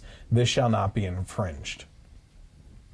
So, going through here, here you go. As over 90% of gun violence is committed by men, in order for a man to purchase a gun, he must first get a waiver from his current wife, plus his most recent ex-wife, or any woman with whom he is currently in a relationship. If he's gay, he must get the waiver from his male spouse or partner. This law has greatly reduced most spousal domestic gun murders in Canada. Guess what? That's not a law in Canada. So he's completely BSing people there. All automatic and semi-automatic guns are banned. All automatic guns are technically banned. You have to go through. I think if you want a machine gun or something like that, it's a Class 3 license. Yeah, and it's damn near impossible to get. Yeah. It's tough. Well, I mean, there's I forget the name of the act, but it was 1986. No, there's a 1986 one. So until I guess the mid 1980s. I want to say 1980s. I could be wrong on the year. You could actually own an automatic firearm. So you had that right at that point. I'm not sure what happened, but some bill was passed, and clearly you can no longer buy, or you have to go through extremes to be able to own. And one of the things that I understand about a Class 3 license is you basically give up your right to search and seizure. They can do it anytime. Yeah, they can just show up and say, hey, let's take a look at your firearms. Mm-hmm. And you have to comply, or you lose your Class 3, meaning you lose your automatic weapons. Yep. Okay. So there's things like that. But so semi-automatic guns are banned too. That basically leaves you with what, revolvers? I mean, yeah, sure. I mean, pistols would fall under that category too. Well, I mean, semi-auto, you're going to have single action, you'll have double action, you'll have single, like a rack and crack gun. Mm-hmm. Okay. No gun or clip can hold more than 6 bullets. Magazine. If you're gonna criticize right. Yeah. To activate a gun for it to be used, the trigger must recognize the fingerprint of its registered owner. This will eliminate most crimes committed with a gun, as 80% of these crimes are done with a stolen gun. Okay. So like in Judge Dredd? Yeah, basically. Good reference. I mean, I hear that this fingerprint technology is still not that good. I mean, I wouldn't be against something like that eventually, but I can tell you that on my iPhone, I have my thumbprints on there, and most of the time it doesn't register that. Mm-hmm. So I still have my 4-digit code with that. And you probably paid more for your phone than your personal sidearm. Or the phone's worth more. Yeah, but the phone is definitely worth more. Yeah. And I use it more often. Yeah. It has more technology packed into it, that's for sure.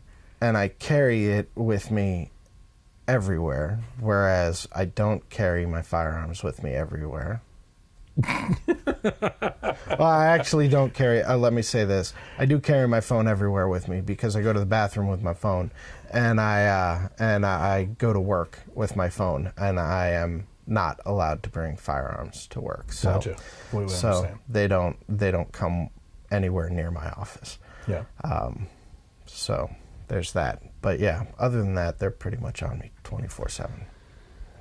Oh, yeah, you're going to love this one. One's guns must be stored at a licensed gun club or government-regulated gun storage facility. Believing that having a gun in your home provides you with protection is an American myth. People who die from a home invasion make up a sad but minuscule 0.04% of all gun murders in the U.S. and over a third of them are killed by their own gun that the criminal has either stolen or wrestled from them. So I'm not sure about the number, the .04 number, but I know, so I've done research in the past on, gun violence, because this is an ongoing conversation, and if you want to be part of the conversation, you should be educated. The home invasion, the homeowner being injured or killed in a home invasion is normally done, or is majority done by the perpetrator's gun, but there is a high number. It's not a small number. I don't remember if it's a third or not. Let me read that exact part again, because that's a point that I wanted to make. I think what you're trying to say. People who die from a home invasion make up a sad but minuscule 0.04% of all gun murders in the U.S. It's probably low because they got a shot off, or at least warned the would-be perpetrator out of the house with their firearm. If I go into a home to break into a home to do harm or steal, and I hear someone rack a shotgun, after crapping my pants, I am running. But right? Yeah, well, yeah. I mean, first of all, I wouldn't put myself in that situation. Right. I'm assuming. Yeah. But we don't assume on this show. True. You should get that by now. True. I'm just saying, if I ever, for whatever reason, decided to do that, if I heard a shotgun rack, I reckon it's a discernible noise. Even non-gun owners know what it sounds like.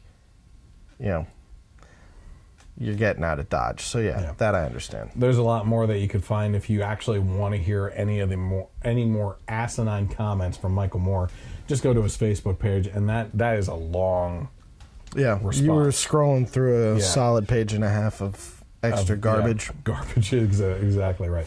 So before we get into some talk on the Second Amendment, let's hear from some more reasonable voices that aren't flying off the handle and reacting out of emotion and not common sense. First, we have Kentucky Governor Matt Bevin. So let's take a look at what he said. There has, from the beginning of time, been people who have perpetrated evil. And there's no amount of rules or laws. I mean, for those who think that gun control would have prevented this, we already have laws against murder. This is a person who murdered 58 people, last I knew, hundreds wounded. There are laws against all those things. So the idea that one more law would have precluded this person from doing this is an asinine comment. It really is, and I've heard it from so many people. And for those who are trying to politicize this, I think it's a shame. This is a time when our nation, understandably, has been rocked by this. And I think it's an opportunity for us to come together and talk about why the divisiveness is so celebrated by so many for sometimes no good reason. We need to be more united.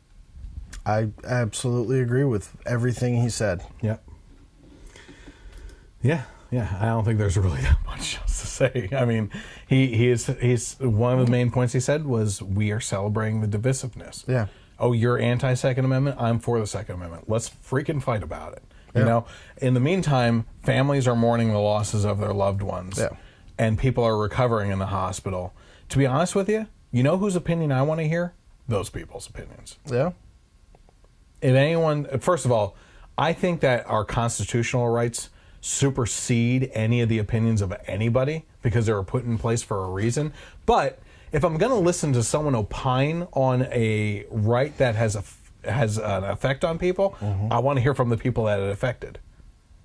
So I'd be interested in the coming days to hear the opinions of those that were wounded at this concert. There are interviews with concert goers. Yeah. Not so many. I haven't found any of the wounded yet. The only one I saw was the one that President Trump visited. Walked and he got in out the of hospital. Yeah, he got out of bed. Yeah, that was awesome. That was. I mean, and then he was good for him. Yeah. And he said something along the lines of, "I don't care if I've been shot. If the president comes in, I'm standing." Yeah. No matter who it is. Yeah. No. So the things that I've seen. I mean, I'm sure you've seen the same couple photos. There's the. I've been watching a lot of videos of the concert. There's the It's crazy. There's the one photo that eventually this guy will be found, but he's standing there. He's got a beer in one hand and he's in his tank top, and he's literally just giving the old single finger salute to the shooter while everyone else is ducking down. While everyone else is running. You can't fix stupid, but that guy's about to be super famous if he's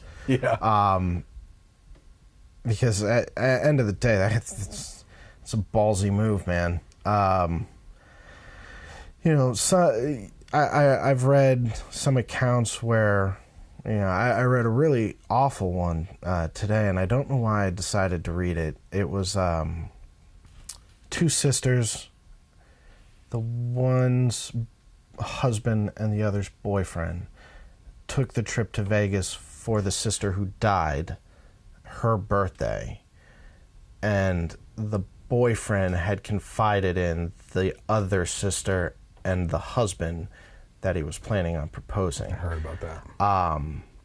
So I read that article, and that was awful. And then I read one about a nurse who went to the hospital or rode to the hospital with a Canadian, so a concert goer came down, another one of the victims, and basically sat there, no idea who this person is, and just, sat with this person until they passed. And that's the thing that I think you're going to hear a lot of is when tragedy strikes. Yeah, you see the worst in people, in guys like that Dawkins. Almost said it. Almost said it. But you also see the best in people, and I think that... I have two stories on that. Okay.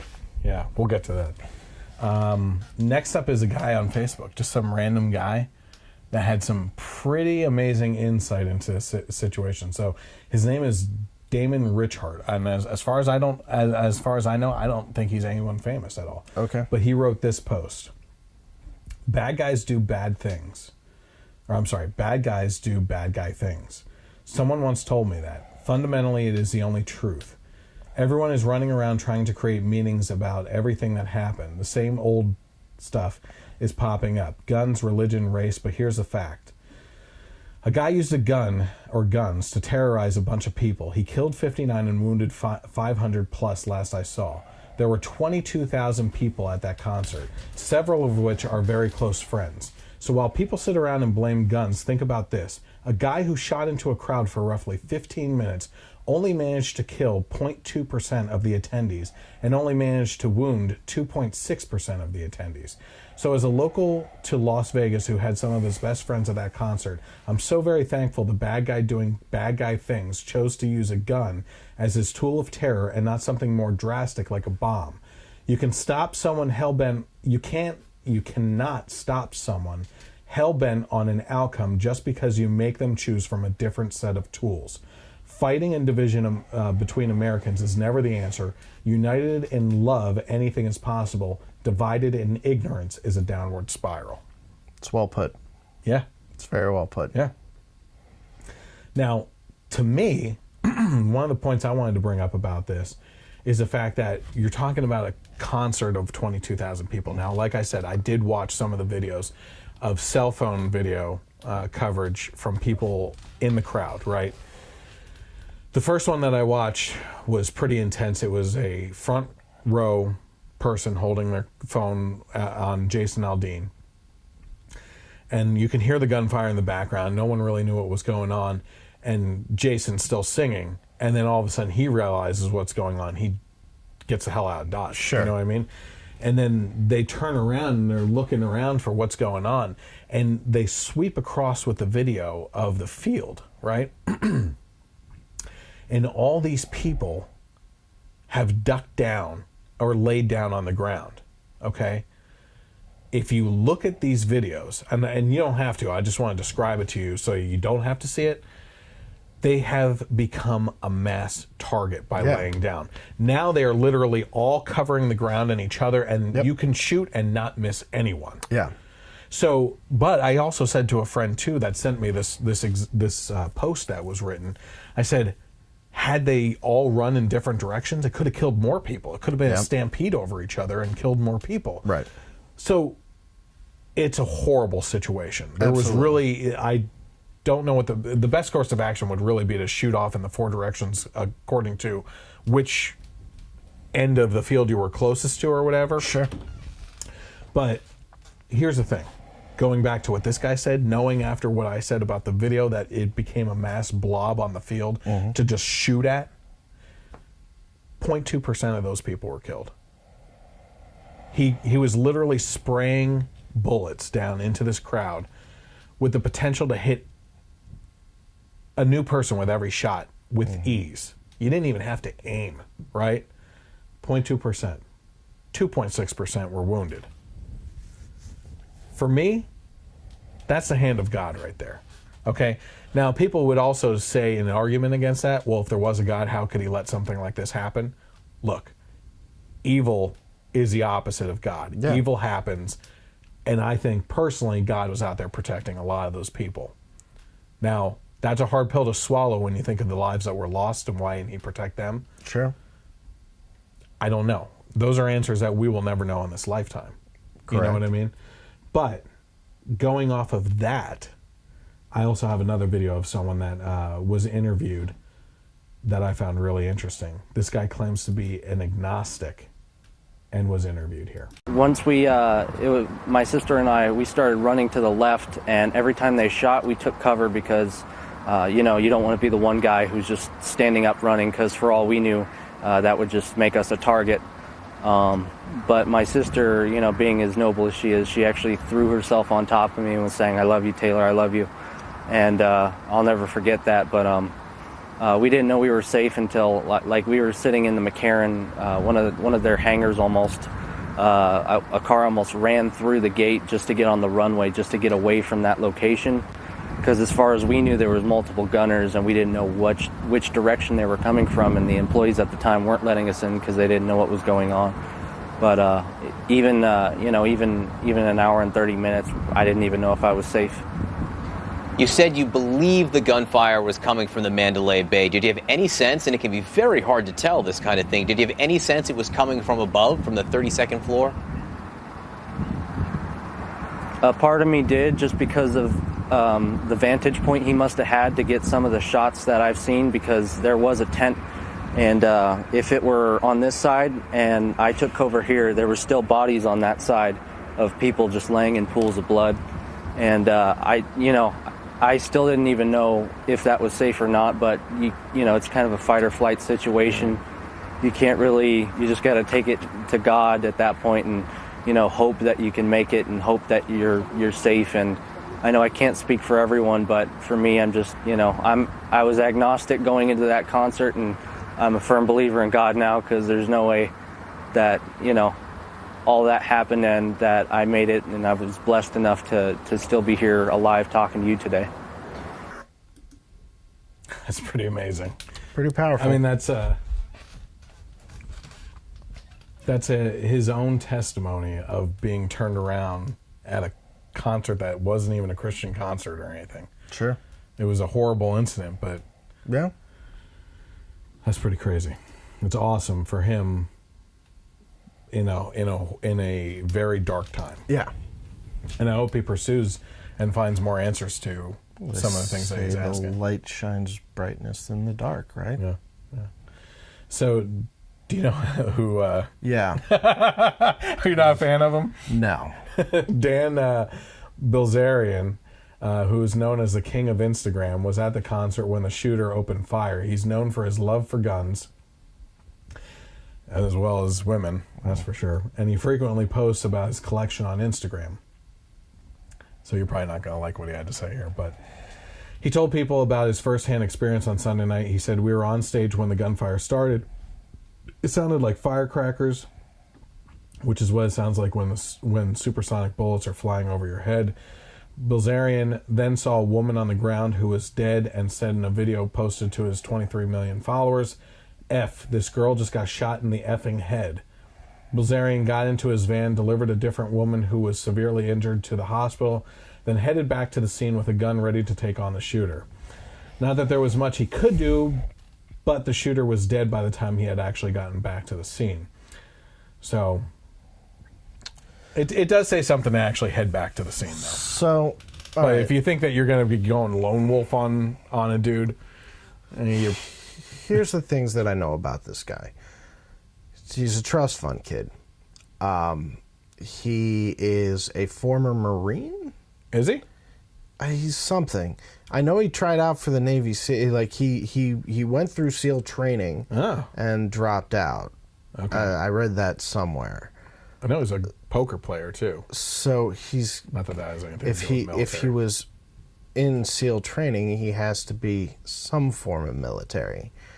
So he has to be what people thought would have at least been good enough to be considered for that elite role. Mm-hmm. Going back, good for him. Yeah.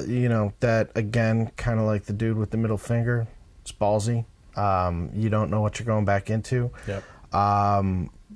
Getting strapped up. Okay. I'm sure he didn't realize at that time that the shooter was on the 32nd floor. Yeah, how could you know? I mean, some of the videos that I watched, they eventually focused on the flash fire. Sure. But it took a while for them to understand what was really going on, even. If he had a van, one of the things I probably, Monday morning quarterback-ish, if I have the intestinal fortitude, if I'm ever in this situation, to take one person to the hospital and then have a van at my disposal, I'm not going to waste time going for my gun. I'm going to waste my time going back and grabbing people and trying to get them out of harm's way. Yep. And again, I don't know what my reaction would be. Yeah. Again, it would probably be very similar to what we were talking about with Michael Myers earlier. Yeah.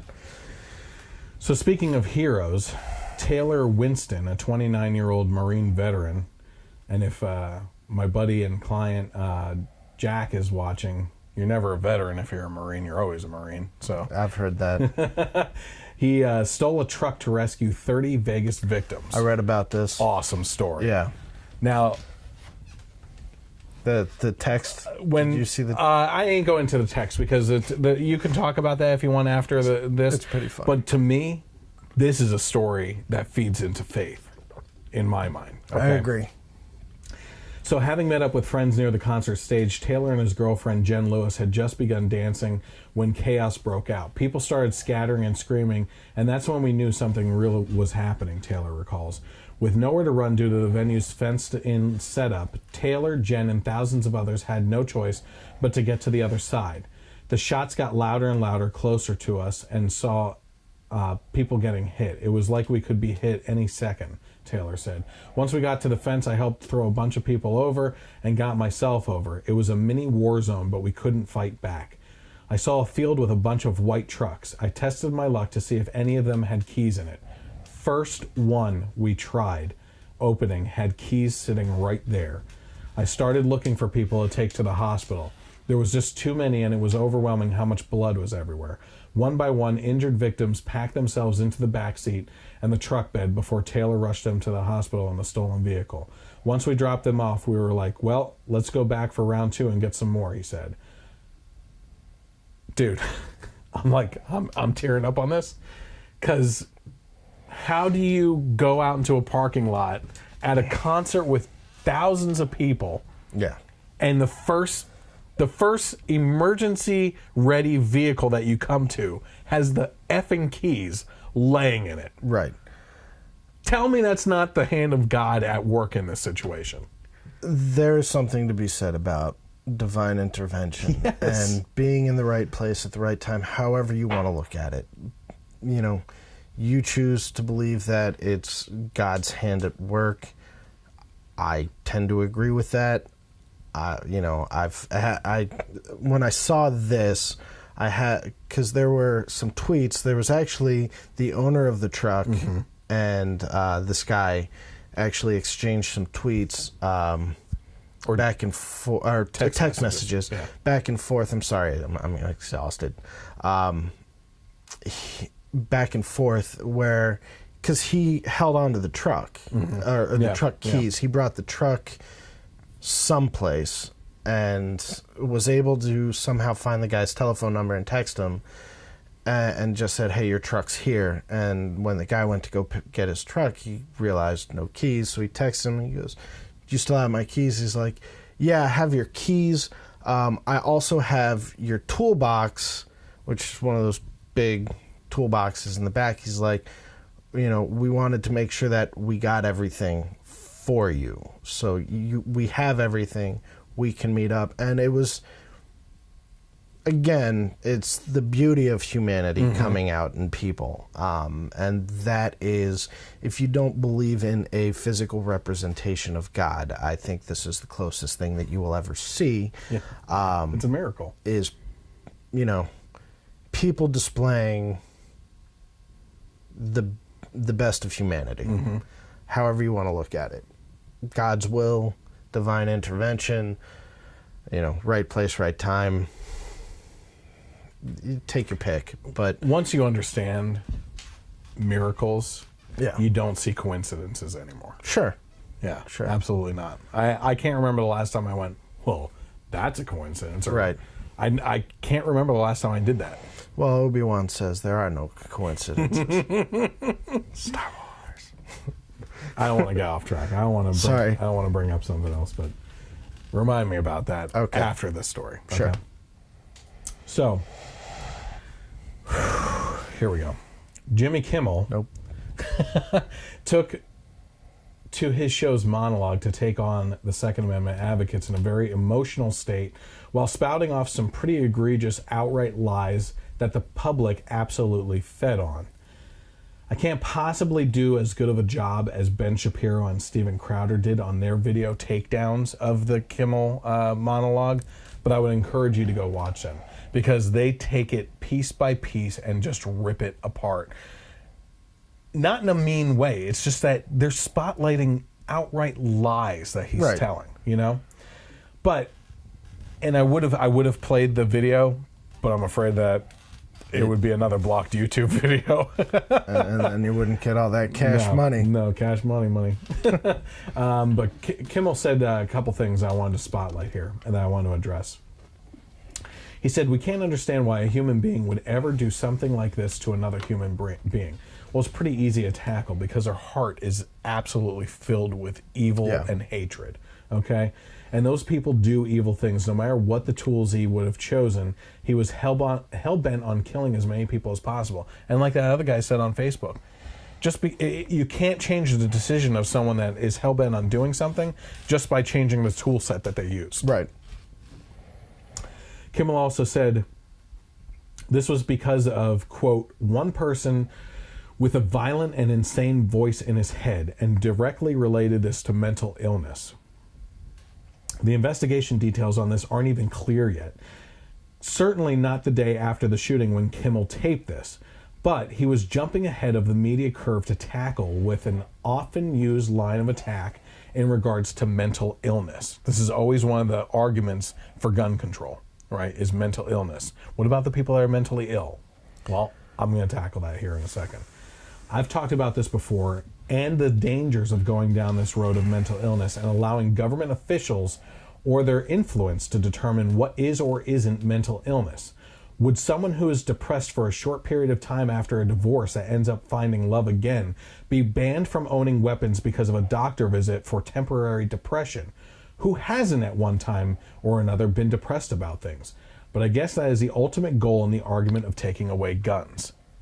Is, hey, we all go through mental states, so no one should have guns. That's the ultimate goal. So I'm going to ask you a quick question. Do you have anything on Australia? I know some. Not in here, but I have some stuff on. I know some stuff on. So after a mass shooting in the mid-'90s in Australia, all high-powered semi-auto and automatic weapons were banned in Australia. I bring that up Because one of the things that they said, very similar to the U.S., where in the U.S. we still have these weapons, the highest rate in the gun violence deaths, astronomically, by far more than anything else, is suicide. So, taking the guns away, you would think in Australia, well, you've taken the guns out of the people's hands, suicide must have gone down. There's a show called 1,000 Ways to Die because, firearms are one. Suicide rate has not dropped. It's stayed stagnant over the past couple years. I didn't go through all of the research, but I just wanted to see, did it increase like the U.S. from the mid-'90s to now? And the answer is yes. But again, you're talking significant populace increases, complete economic disasters. Those things happen. In this case, taking away the gun, you're not going to stop the majority of the violence. It's just going to be transferred to something else. And, coming from someone whose brother hung himself, you're not going to ban rope. Right. You're not, I have a friend who killed himself by sitting in a garage and letting his car run. I don't see people up in arms about CO2. Well, I don't mean to. No. But you don't hear about that because it's not the sexy time to bring up an issue. And the really heartbreaking thing about this is this week, this is the flavor. A week from now, Jimmy Kimmel's not going to give another care in the world about this publicly until the next mass shooting. And unfortunately, mass shootings, when you talked about the percentages and the home invasion, mass shootings are down there. It goes suicide, gang violence, domestic violence. Those are the big three. And it's suicide, gang violence, domestic violence, and everything else below the table. So, I brought up Australia because of the fact that I'm seeing a lot in the news that people are talking about. Ben Shapiro rips that argument apart. So that would be a video for you to watch if you want to hear about Australia comparison. Kimmel said that the store owner who sold him the gun said that he passed the background check, while others on the left are calling for background checks. That's one of the arguments, is that this is exactly why we need background checks. Well, there are background checks. Right. This guy passed the background check. The lie of how easy it is to buy a gun has been debunked so many times in regards to store and gun show purchases through undercover investigations that it would actually be laughable if these idiots keep on bringing it up if it wasn't so serious that people actually believe them. They want to push laws for background checks. Right. They're there and they're used. It doesn't make any sense. Kimmel tried to fit in so many liberal talking points. It was almost like he was reading from a bullet point list pushed by the DNC. And actually, there's reports that Chuck Schumer did help him in this monologue, writing this monologue, which would figure. Among these viewpoints within a short period of time, and I'm actually going to put together a little YouTube video on this to make fun of it, but he immediately just boom, boom, boom, boom, boom. Compared Muslim attacks to white person attacks, tapping of phones, travel bans, building walls, and when an American kills other Americans, there's nothing we can do about that because Second Amendment, I guess, is exactly what he said. It's funny because all the BS that streams out of this guy's mouth that is causing anger in his viewers that could lead to violence against Second Amendment supporters, at no point will you hear me say, well, Jimmy's monologue is dangerous because it's encouraging violence towards the right, so we should cut back on his First Amendment rights of saying these types of things. Right? Well, I mean, yeah. He also said, I guess our founding fathers wanted us to have AK-47s is the argument. Yeah, kind of. Actually, it kind of is. Because Others have chimed in saying that the Constitution was written in a time when the Founding Fathers could have never realized anything beyond a musket. But that's not true. Stephen Crowder also debunked this in one of his videos, showing that many guns at the time around the Founding Fathers had multiple barrels for rapid fire, as well as Gatling guns operated by a crank wheel, or a crank wheel, and even letters that showed that the government said it was okay for the public and private people to install cannons on their ships to defend their marine property. So this is another debunking that is ignored by people like Kimmel. Yep. These types of, it wasn't muskets, just muskets at the time. They were playing around. There's a gun I think I saw. It was a row of two, and it was either 3 deep or 4 deep, like 6 barrels or 8. It's 1, 2, 3, 4. So it was 8. Yeah. 8 barrel pistol. Yeah. So, I mean, their argument is completely invalid. These types of things have been debunked multiple times. Yeah. Beyond that, the idea behind the Second Amendment was to protect the populace from a tyrannical government. So like for like weapons in reality. The problem isn't the type of weapon that would be available under that kind of situation, but the deterioration of morality in society due to many things that have transpired from the moral decaying of ideas from the left, in my mind. If you want to be completely honest about things, no reasonable person could actually say that Christianity is the cause of mass crimes and killings like that of radical Islam when comparing religion. As a matter of fact, besides a few social issues, most would actually say that the Bible actually encourages loving attitudes for your brothers and sisters in your community. Yet, it was the left that made it impossible for a Bible to cross school door jams like salt to keep demons out. Another supernatural reference. I love it. I love the supernatural reference, I should say. Let me clarify that. Comes back on Thursday. Yeah. So Kimmel said that in February, President Trump signed a bill into law that allowed those with severe mental illness to be able to buy guns. So you know that? He signed a law to allow people who are severely mentally ill to buy guns. Okay. This was actually a reversal of an Obama-era policy that declared old people mentally incapable of doing things like managing their pensions, and even the ACLU apparently came out against the Obama administration's ruling. So this is completely false, and Kimmel knew that when he stated it. So Kimmel... Did you just call all old people yes. mentally ill? Yes. Yeah. Cool. Good job, Kimmel. Good luck with that. Kimmel also says at least one simple solution would be to ban gun purchases from those on the no-fly list. This list that seemingly has people added to it for very little, if not any reason at all. Even did you know Senator Ted Kennedy was on that list? No. It took him over 6 months to get off of it as a senator. Okay, why was he on it? Do you know? He doesn't know. And you know why he doesn't know and why it took so long to get off? Because in order for you to have a ruling put on you to be put onto the no-fly list, and in order for you to get off, you have to go through a secretive court that no one even knows about. That he doesn't? You as the person being put on the list doesn't know about? Mm-hmm. So it's almost damn near impossible to fight something in a court system that you don't even know where it exists or how to do it. Yeah.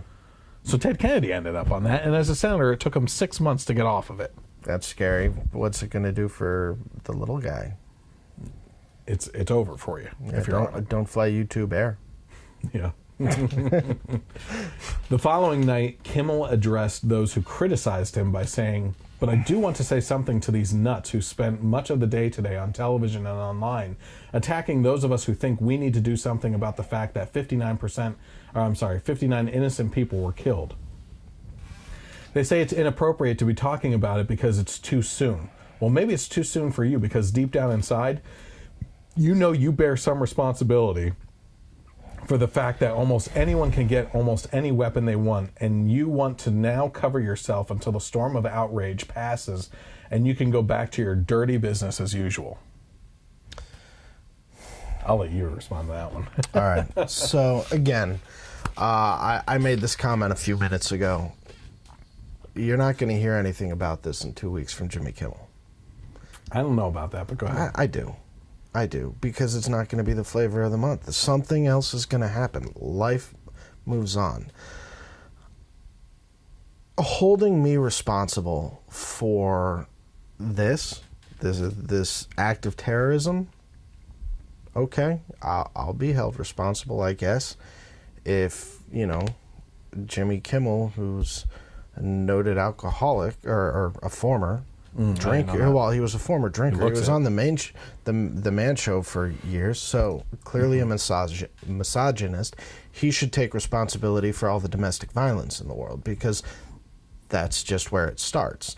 Anyone who supports being pro-choice should take responsibility for the murders of murder. The murdering of 55 million people since Roe v. Wade. Sorry, it's not murder. It's they're not people until they have a conscious being that they intend to. I'm sorry, I can't even. What was it? It had something to do with you don't have a morality. A morality yet. Yeah, because your morality is determined by your parents giving you the option to live and have that morality. Yes. And even James Franco agrees that's nuts. No. Yeah, no kidding. Yeah. No, I saw on Facebook someone who I really respect. I really like. I've loved this kid since high school when I met him. He posted something about, anyone who wants to purchase a firearm. Now, he used the word assault rifle, which, again, you said something about clip from a Michael Moore quote, and I instantly said magazine. Yep. Those little semantic things bother the hell out of me. Assault is a verb. Well, there's no such thing as an assault rifle. Yeah, that's not what AR stands for. Yeah. But, okay. Off topic, he goes, he basically says something along the lines of, the people who want to buy these assault rifles should be forced to, if a woman is forced to look at photos of abortions, I don't know, I've never been in this situation, but he basically said something along the lines of, women who want to have an abortion are forced to look at photos of aborted fetus. I don't know if that's true or not, but this was part of his post. Mm-hmm. He basically goes on to say anyone who wants to buy an assault rifle should be forced to look at the victims of mass shootings. Mm-hmm. There's fallacy all over that.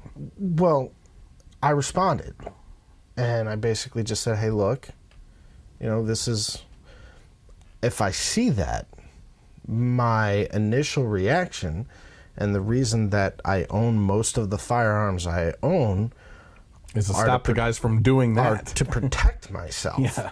So if I'm in a situation where that happens, I honestly, for all the courses I've taken and for all the training and stuff that I do, I don't know how I'm going to react. Mm-hmm.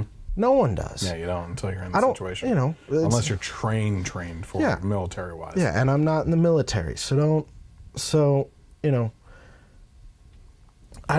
know how I'm going to react. But I'd rather have the option of fighting fire with fire than, not. Mm-hmm. And it was just kind of surprising to me that he put it out there like that. Well, let me break it down a little bit further for you. The reason why there's different reasons for the abortion portion of that, right? Which is, honestly, a lot of the women that are going through that have been misled through education that it's nothing, that's just a blob of cells and whatnot, right? Okay. So then they're forced to look at the fact that this is not just a blob of cells, okay? Sure. And it could change their mind at that point. Sure. There's a difference between that and choosing to end the life of someone and what he's talking about, which is either protecting yourself from becoming the person in that photograph, or if you are a person that's getting the assault rifle, that's exactly what you want to do anyway, right, if you're going for that type of crime, right, with that, right? So it's not going to dissuade the person that actually wants it for that. Yeah, there's fallacies all over. I mean, that whole was this so again? Not researching this person. These were all legally bought firearms. Yes. Okay.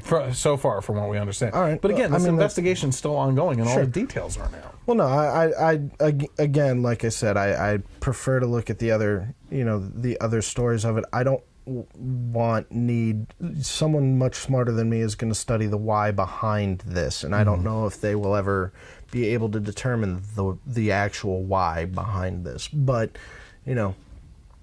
that's on their plate. Yep. I prefer to look at this tragedy and look at the beauty coming out of it. Yeah, absolutely. But well, let's keep on going, because we're almost done, and we're kind of like right on time as it is right now. Oh, wow. Now that we've gotten the responses out of the way, let's take a look at the actual facts surrounding gun laws according to the Daily Wire. Number 1, fully automatic weapons are defined as weapons that can fire multiple rounds with only one pull of the trigger. A semi-automatic weapon will fire one round for each pull of the trigger and prepare the gun to fire another round once the trigger is re-pulled. Right. Fully automatic weapons are defined as weapons that can fire multiple rounds with only one pull of the trigger. I doubled that up, sorry. You must have a license from the Bureau of Alcohol, Tobacco, Firearms, and Explosives to manufacture, sell, or own any NFA weapon. NFA forearms are, as defined by the ATF, a shotgun having a barrel or barrels of less than 18 inches in length, a weapon made from a shotgun if such weapon is modified has an overall length of less than 26 inches, or a barrel or barrels of less than 18 inches in length, a rifle having a barrel of or barrels of less than 16 inches of length, a weapon made from a rifle if such weapon is modified has an overall length of less than 26 inches, or a barrel or barrels of less than 16 inches in length, a machine gun, any silencer as defined in Section 921 of Title 18 United States Code, and a destructive device. Okay, so it's a lot of information there. Right. But it's pertinent. Yep. Regular gun manufacturers and dealers must obtain a federal firearms license to legally make and sell non-NFA firearms. Others wanting to make or sell NFA items must obtain an additional license as well as an FFL, or the Federal Firearms License. It is illegal for any private citizen to own any fully automatic weapons manufactured after May 19th, 1986. I got the year right. The ATF's official handbook on NFA laws and regulations states it is to make new replacement parts for pre-1986 machine guns. Pre-1986 machine guns may be sold only by a Class 3 FFL and must be registered with the ATF, which necessitates extensive background checks. They can take as long as a year and require fingerprints and a photo. The owner is then added to a federal gun registry and matches it to the serial number of the licensed NFA item. Under Nevada state law, NFA items are only legal if they have been legally obtained and registered under federal law. Right. Okay. So before we go on to some fallacies put out there by the media, you wanted to talk about bump stocks. So not just bump stocks, but any kind of modification. I am a gun advocate. I believe in gun safety. That's, part and parcel of the whole package. I personally, yes, it is. I personally think things like high capacity magazines, bump stocks, suppressors. Note I didn't say silencers. Hate that word. And then flare guns. And I'll explain that in just a moment. They have no place in normal society today in a perfect world. Yep. Let me clarify that by saying I don't think bump stocks should exist. When I first heard about them, what's the point? I mean, you are literally towing a line. And I learned about them about the same times I learned about flare guns. So there are a couple firearms dealers around here. One of them, I will remain nameless, but holds gun shows. And I went to a gun show, and it was actually right down the street from the college that I went to. And I go in and I'm walking around and I'm talking to the different vendors, and it's not just guns. I know most people think you walk in and everybody's wearing ballistic vests and camo, and that's not how it is. It's I went with a friend of mine, but there were families there. There, it's just a day. It's anybody's there. Yep. So we're going along, and my father at the time had just bought an AR-15, and we had been looking at scopes because he wants to shoot longer distance. Okay, no problem. I'm going to this gun show. If I can pick one up for cheap, What caliber? His is a 5.56. Oh, okay. Yeah. It's wow. yeah. He can fire a 2.23 and a 5.56, but not the 7.7. But it's not a good idea to fire the 2.23. No, it bounces around. Yeah, he has. I mean, what we buy is 5.56 when we go shooting together, which unfortunately isn't that often anymore. But so I'm there and I'm looking at the scopes, and I'm panning, and I'm not really. I'm paying attention, but I'm not paying attention to the fact that I'm literally, one vendor is here and the next table is the next vendor, and so on down the line. Mm-hmm. And so I'm just looking and I'm talking to these people, and I come to the end of this section that is all scopes, and literally the next thing I see is a grenade, like an M1 or an M4, like the pointed, like you'd see in Arnold Schwarzenegger from. And it's just sitting on the table. And I, scope, grenade. Yeah. And the guy behind his booth starts laughing, and he goes, "Oh, that's a flare." And I looked at him, and I was like, "What?" And he goes, "Yeah, I sell flares." Okay. I go, "What do you mean flares?" He goes, "Well, that's a flare." And then he shows me his AR-15 that he has a flare gun attachment. Okay. It's a grenade launcher. Okay. But he's not allowed to call it a grenade launcher. So he has a grenade launcher. So now I'm pissed because anything that aggressive in civilian hands, there's no need. There's no need. So he goes on and he tells me about his experience with his flares, mm-hmm. and he can make incendiary flares, and he can make, because of his license, explosive flares, and he keeps referring back to the flare gun, and that's why I put that in quotes. Mm-hmm. For all intent and purpose, I'm looking at a guy with a grenade launcher. Mm-hmm. And I mean, did he show you video of it going off? No. I asked, and he said, I'm not allowed to show videos.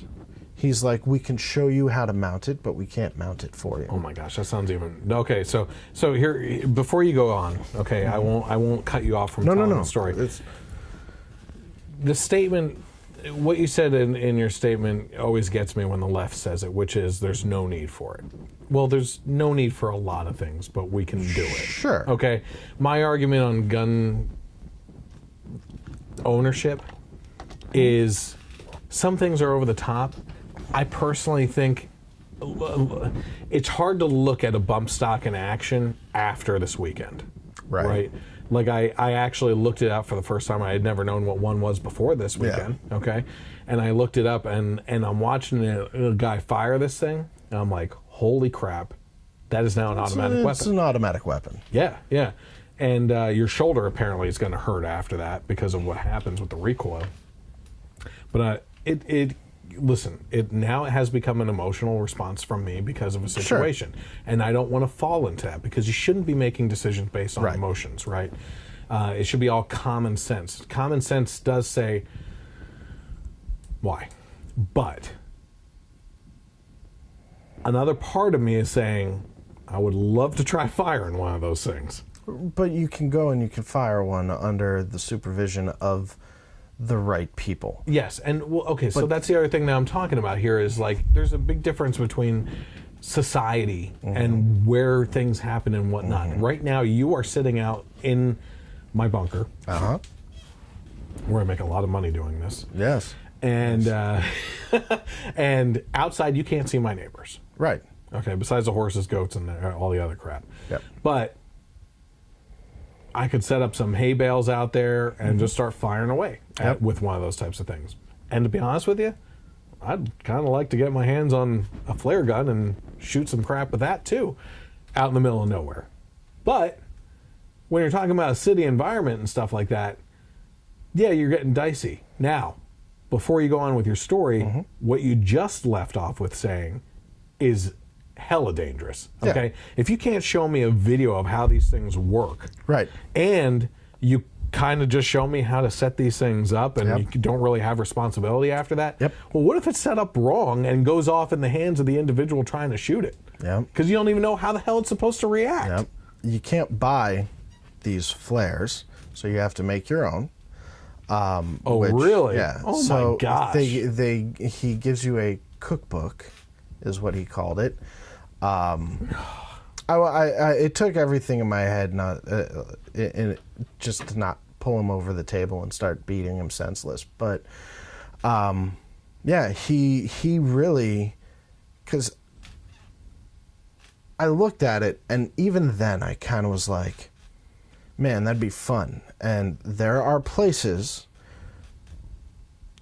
just coincidentally, it's called The Gun Shop, and it is in Las Vegas, Nevada, where you can go and it's a firing line, and you go with, I think, former military instructors, and they take you out, and you can spend $500, you can spend $10,000, and you can fire whatever you want because it's legal. Is it out in the desert? Yeah. Okay, that makes sense. And that's fine. But I'm standing in the middle of Reading, Pennsylvania, and this guy's trying to sell me a flare gun. And I'm not stupid. It's a grenade launcher. I've seen Commando. I've seen Terminator 2. I know what they do. They split the T-1000 in half. And you also see what silencers do. Yeah. Oh, God. But, suppressors are a different story, to a point.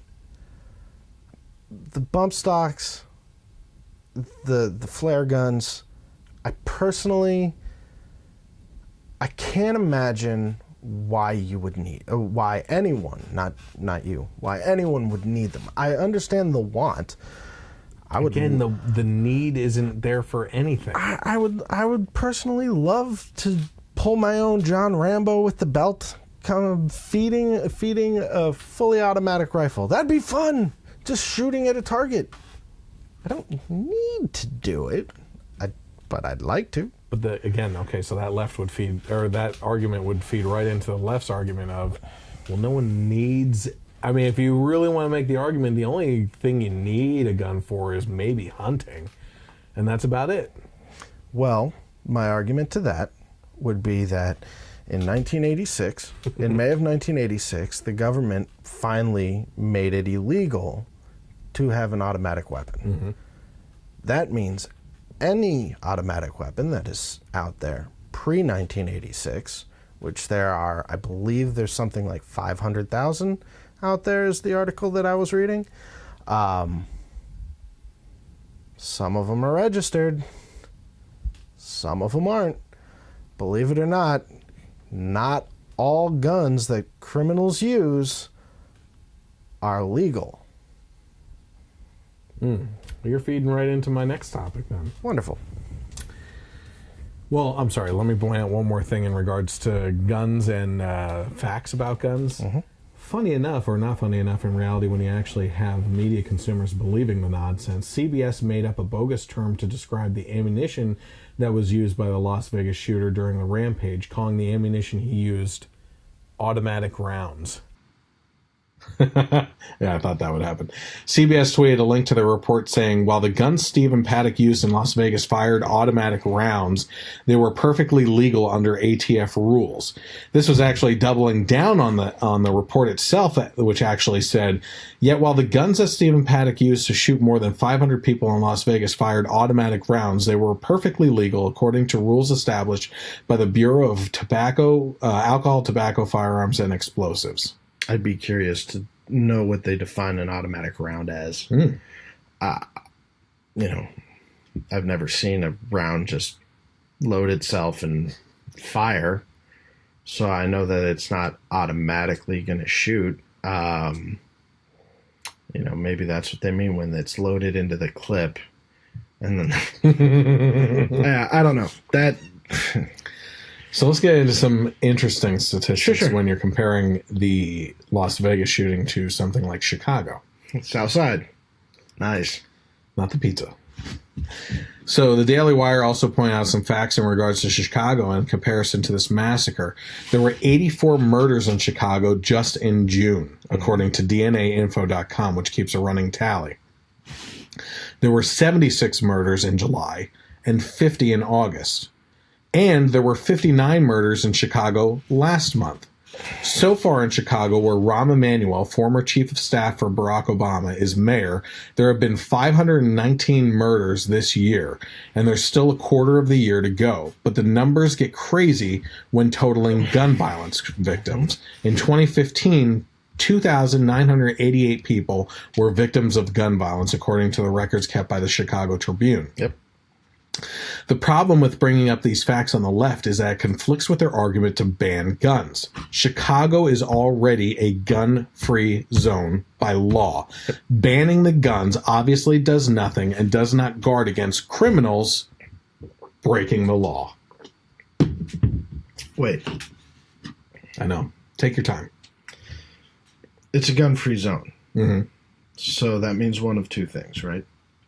It either means there are no guns in it, mm-hmm. or if I see a gun, it's mine and I don't have to pay for it, right? Gun-free cat. Oh, gotcha. Bad play. Sorry. It's late for both of us. Yeah. The gun-free zone, when you said Chicago and I said Southside, that's just because I know these stats. Mm-hmm. I'm well aware of them because this is what we have to know. Well, the left wants to argue that taking the guns out of our hands is a good idea. Well, taking the guns out of our hand is going to not do anything. I'm a law-abiding citizen. Mm-hmm. And it's funny you say the left because technically you're not on the right either. No, I am dead center. Let me say this: I lean right. Okay. On a lot of things. I consider myself... You're very socially liberal, though. I consider myself fiscally conservative and socially liberal. Which is very libertarian, basically. Yeah. But, there are things that I take stands on. There are things that I don't give two poops about. As one of my favorite politicians said, Austin Peterson, who should have been the libertarian candidate for president over Gary Johnson. You told me to look him up. Yeah. He said at one point in time, I fully support the right of a lesbian couple to defend their marijuana fields with fully automatic weapons. Why not? Yeah. That's his idea of freedom right there for you. I mean, that's as small a government as you can get. Yeah, no I kidding. respect it. So listen. Before we leave this topic, our hearts go out to anyone and everyone affected by this situation. It was horrible. You have to understand that advocating for gun rights is not a malicious intent towards those victims. Right. As a matter of fact, in a lot of events that happen all the time, mm-hmm. there's a potential for the bad guys to do a mass shooting when they're stopped by someone else that's good with a firearm. That's just a fact. Yeah.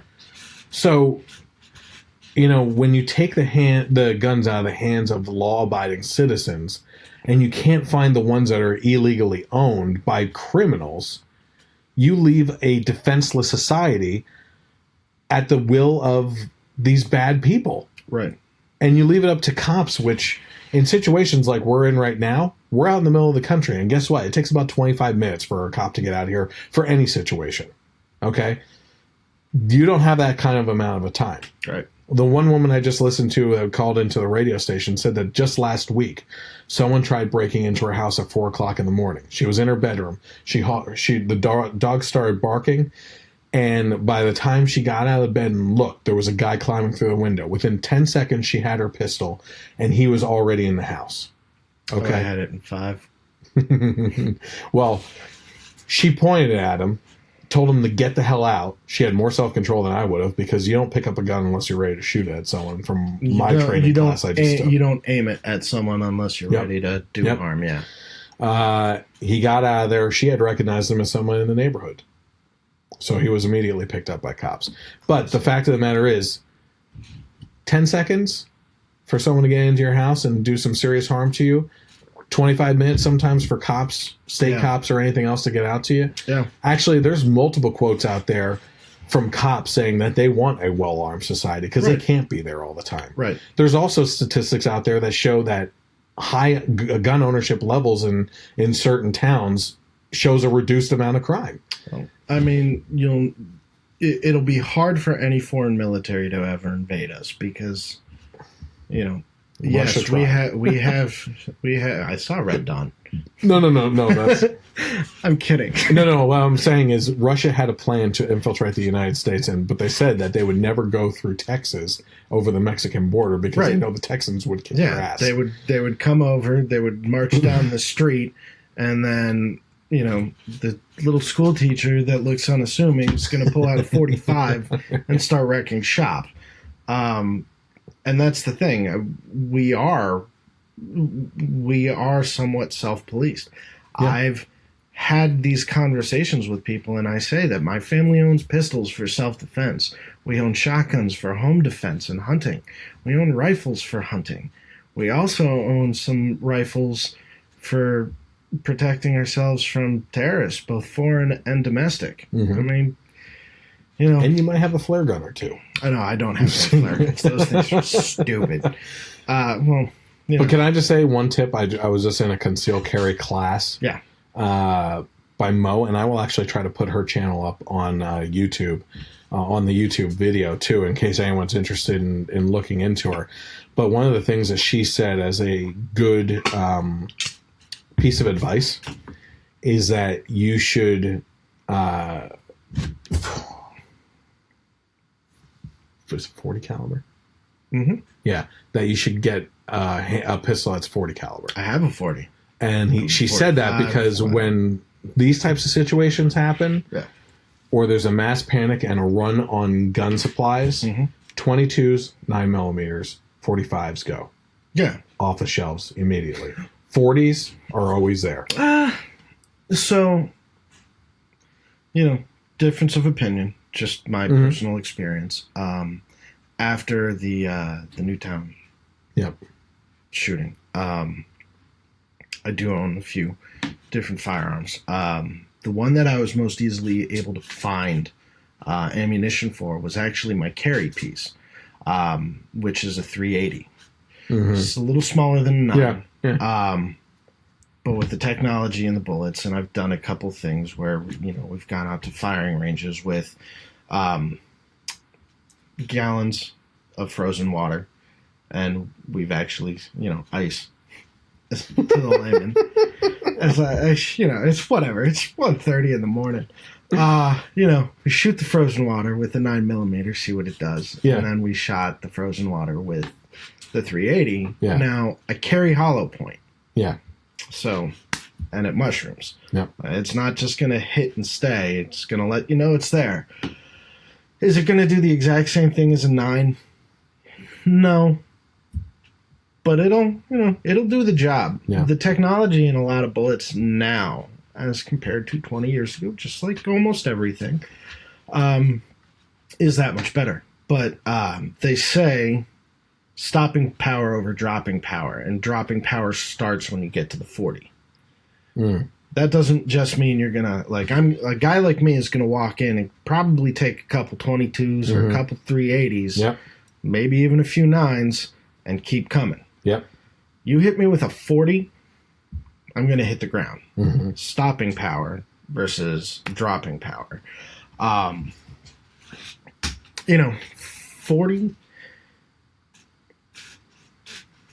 I mean, I don't know what you guys have. I love. I have my Glock. It's a Glock 22. It's full size 40 caliber, and it is my favorite. Hands down, my favorite pistol. Glock 40. Yeah. Well, it's a Glock 22 is the model. It's a. Oh, okay. So I mean, 40 caliber Glock. 40 caliber. Okay, yeah. Sorry. But yeah, I mean, my brother has the 19, which is a 9mm. In the Glock, so it's similar style. He has, I have a Gen 4. He has a Gen 3. That's just the generation model. Not a lot of difference in the styling of them, and that's the thing I love about a Glock is if you have the full size, it's the same gun, just a different caliber. If you have the concealed carry size, it's the same gun, different caliber, and it's the same gun. Some people like SIGs, find a gun that works best for you. Do your research. Oh, I would talk to someone at a shop, especially if you can find a shop with a firing range. Yeah, there's a few. There's a new local one. Yeah, well, it used to be. Fireline. It used to be the Fireline. What was it called before? It was the starting line or something. No, that's firing line. Firing line. Yeah, just firing line. Now it's Relic Hunter Firing. Yeah, I heard about that. Well, I know the owner, so. Oh, cool. Yeah. I actually accidentally sent my mother-in-law there last weekend or 2 weekends ago because I read online that they were doing their grand opening last weekend, and I sent them 2 weekends ago. I sent them. Oh, so before it opened. So yeah, I've had very bad luck with trying to get my mother-in-law and my father-in-law Jeff to fire just out to a range. It started with Higher Ground Tactical place, kind of south of McCungie. Yeah. Where that gentleman ended up going in New York. That's right. I brought my mother-in-law to that place a week before that incident, and she bought my father-in-law Jeff a birthday present of a 6-month membership. She was so excited. He was excited. I go home. I feel really good about myself, and then I go it shut down, right? Oh yeah. It's done. Yeah. And that sucks because that was a place that I used to like going to. But yeah, I mean, Gerard, who owns Relic Hunter, has some awesome guns there. Oh, I'm sure. It is. I've never seen a gun shop like it. Like it's like a candy shop, really, for gun owners and stuff. It's awesome what you see and what you find there. I think it's important to before you purchase, go and shoot, but find someone who is, if you don't have access to an instructor, find someone who is willing to teach you. From the ground up. Don't just jump in. It's not something you want to jump into head first. No. But yeah, I mean. Yeah. Okay.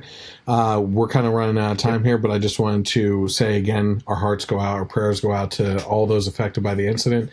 Also, look, the details aren't even out yet. The investigation is still ongoing as of this point. So it'll be interesting to see if there was any motive, if there was what all fed into all this stuff. I think that's important just as closure for people that a lot of people need it. I you know what I mean? I agree. Is it necessary? No, because there's people that are dead and wounded. It doesn't matter what the motive was. It happened. It's done with. Right. But there is some closure to that. You know what I mean?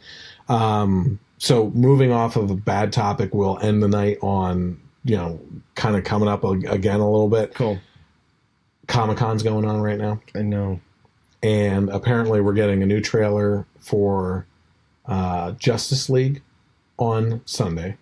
Cool. And a new Star Wars trailer on Monday. Thank God, because the first one Is he way too hyped up for it? The first time I watched it, I wasn't impressed. And so I literally went until about 2 weeks ago without seeing it a second time. Because I was just kind of like, meh. No, really? And then I went back and I was like, look, it's coming out in December. It's Star Wars, so I have to. I mean, it's not a question. I take the day off from work to go. Mm-hmm. I see it in the morning, and if anybody out there decides to put anything on Facebook or contact me, because it happened to me last time, if somebody does that again, I'm going to slap your taste right out of your mouth. That's all I'm going to say. You know who you are. If you're watching this, hey, since my wife doesn't watch a podcast, I can actually take off that morning from work and go with you. I'll let you know. We'll do the movie review. Yeah, so I normally go with Jimmy. Peyton will come. My buddy Scotty Long goes. We have a group that goes, but we go to the New Line I almost said New Line Cinemas. The former Tillman 8. Yeah. Because their seats recline. Yeah. Hey, by the way, did you see the Kingsman movie? No. Either have I. I haven't yet. So Colleen really wants to see it, so I have to see it with her. Yeah. Blade Runner. I'll be honest with you. This is going to hurt you. I tried watching the original Blade Runner a couple months ago. I couldn't get through it. It hurt because I was so excited to watch it. I was like, I got to see what this is all about because of all the old. That was an '80s movie, right? Yeah. I mean, like the '80s was filled with awesome action movies, right? Well, this wasn't an action movie. This was a sci-fi movie. Yeah, but it had some action. Yeah, but it was not. It was not The Running Man. Right. And I just had. Maybe I'll try again. I have to try again. I was little when I saw it the first time, but it was hard to make sense of what was going on.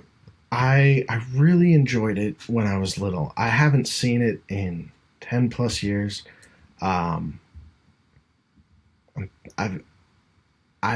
saw one trailer for it, and kind of like what I do with the Marvel movies now, I stop watching trailers because I don't want to know. I don't. I want to go in because I've read so many comic books that, like, for Thor, I know that they're doing Thor, they're doing the Ragnarok, but they're also doing Planet Hulk, and I know how they both end, so I don't want to see anything else. Like I just don't. I don't want to know. Well, they obviously have to both end up on Earth. Well, do they? Oh no, they don't, because you know what happens. Look, there was some leaked footage of like one of the last Comic-Cons on how Thor ends up with a new group of people in space. Yeah. And you did see that? So no, someone who ruined the Han Solo thing for me. Oh my gosh. Yeah. Like literally, like I was seeing it the morning of, so the day before, we were having a discussion and he goes, oh yeah? Well, Kylo Ren this, and he kills. Well, you just said it before. And everybody in the office looked at him, looked at me, looked back at him, and a mutual friend of ours got in front of me. I've been in that situation where someone had to get in between us. Just said, run. And he was like, ha ha ha. And I was like, here I work. You'll get fired. Oh, God. I want to kill him. I've been on your receiving end. You were fine. No. I'll be honest. I was an idiot on how I responded to the situation, but you were also drunk, and those two things do not combine very well. Well, alcoholics and alcohol and disagreements always do good. We'll end it on this, on a funny story. You had a party at your house one time. Yes.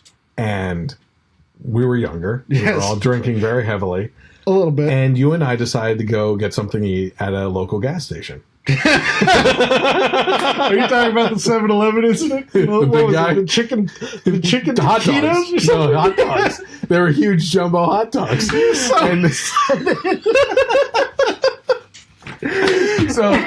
So we're in line, and there's a guy who I literally come up to his chest, maybe. Yeah. Bigger than, not only that tall, but bigger than you, muscle wise. He was a refrigerator of a man. Yes. Yeah. And I remember. I could barely stand. Yeah. But I was eyeing up those jumbo hot dogs like you wouldn't believe. Not only were you eyeing them up, you were talking about I was talking about it. There were 2 on the roller. Yeah.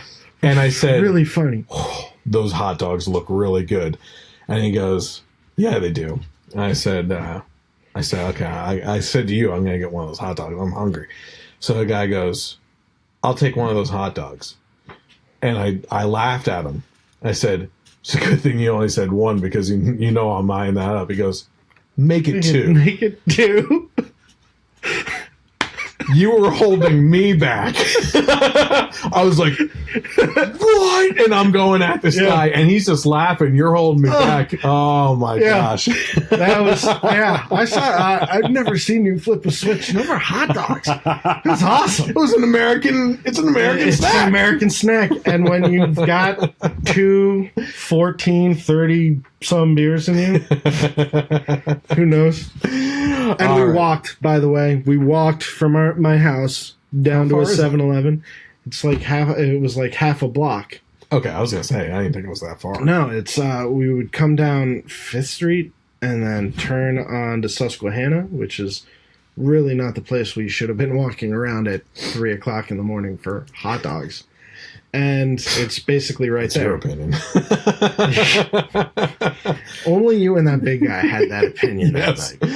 All right, well, listen, I appreciate you coming out.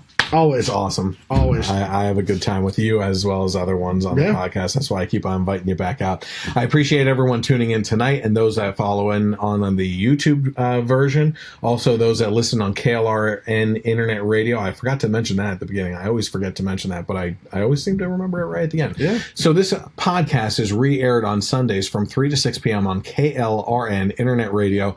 I encourage you to check that out and also check out all the other shows that they have on that network as well, because it's a lot of political shows, but there's also some cool science shows and stuff like that too. So check it out on there. Also, KLRN Internet Radio has been gracious enough to put my podcast onto iTunes as well, which Colin here listens to at work. So you can subscribe to that as well. You can always find me on Facebook, The Generation Y Conservative. Find me on YouTube, The Generation Y Conservative. And you can interact with me on Twitter at Gen Y Conservative without the E on the end. Do you want to say anything before we go? You can find me at my basement, and you called me Colin. Did I? Yeah, I'm not used to that. Oh, sorry. That's a new one. Did I say that? Yeah, you called me Colin. I think it's because I try to be proper on the podcast. I appreciate that. But you're goody. You're always goody to me. But anyway, have a great night, and God bless America.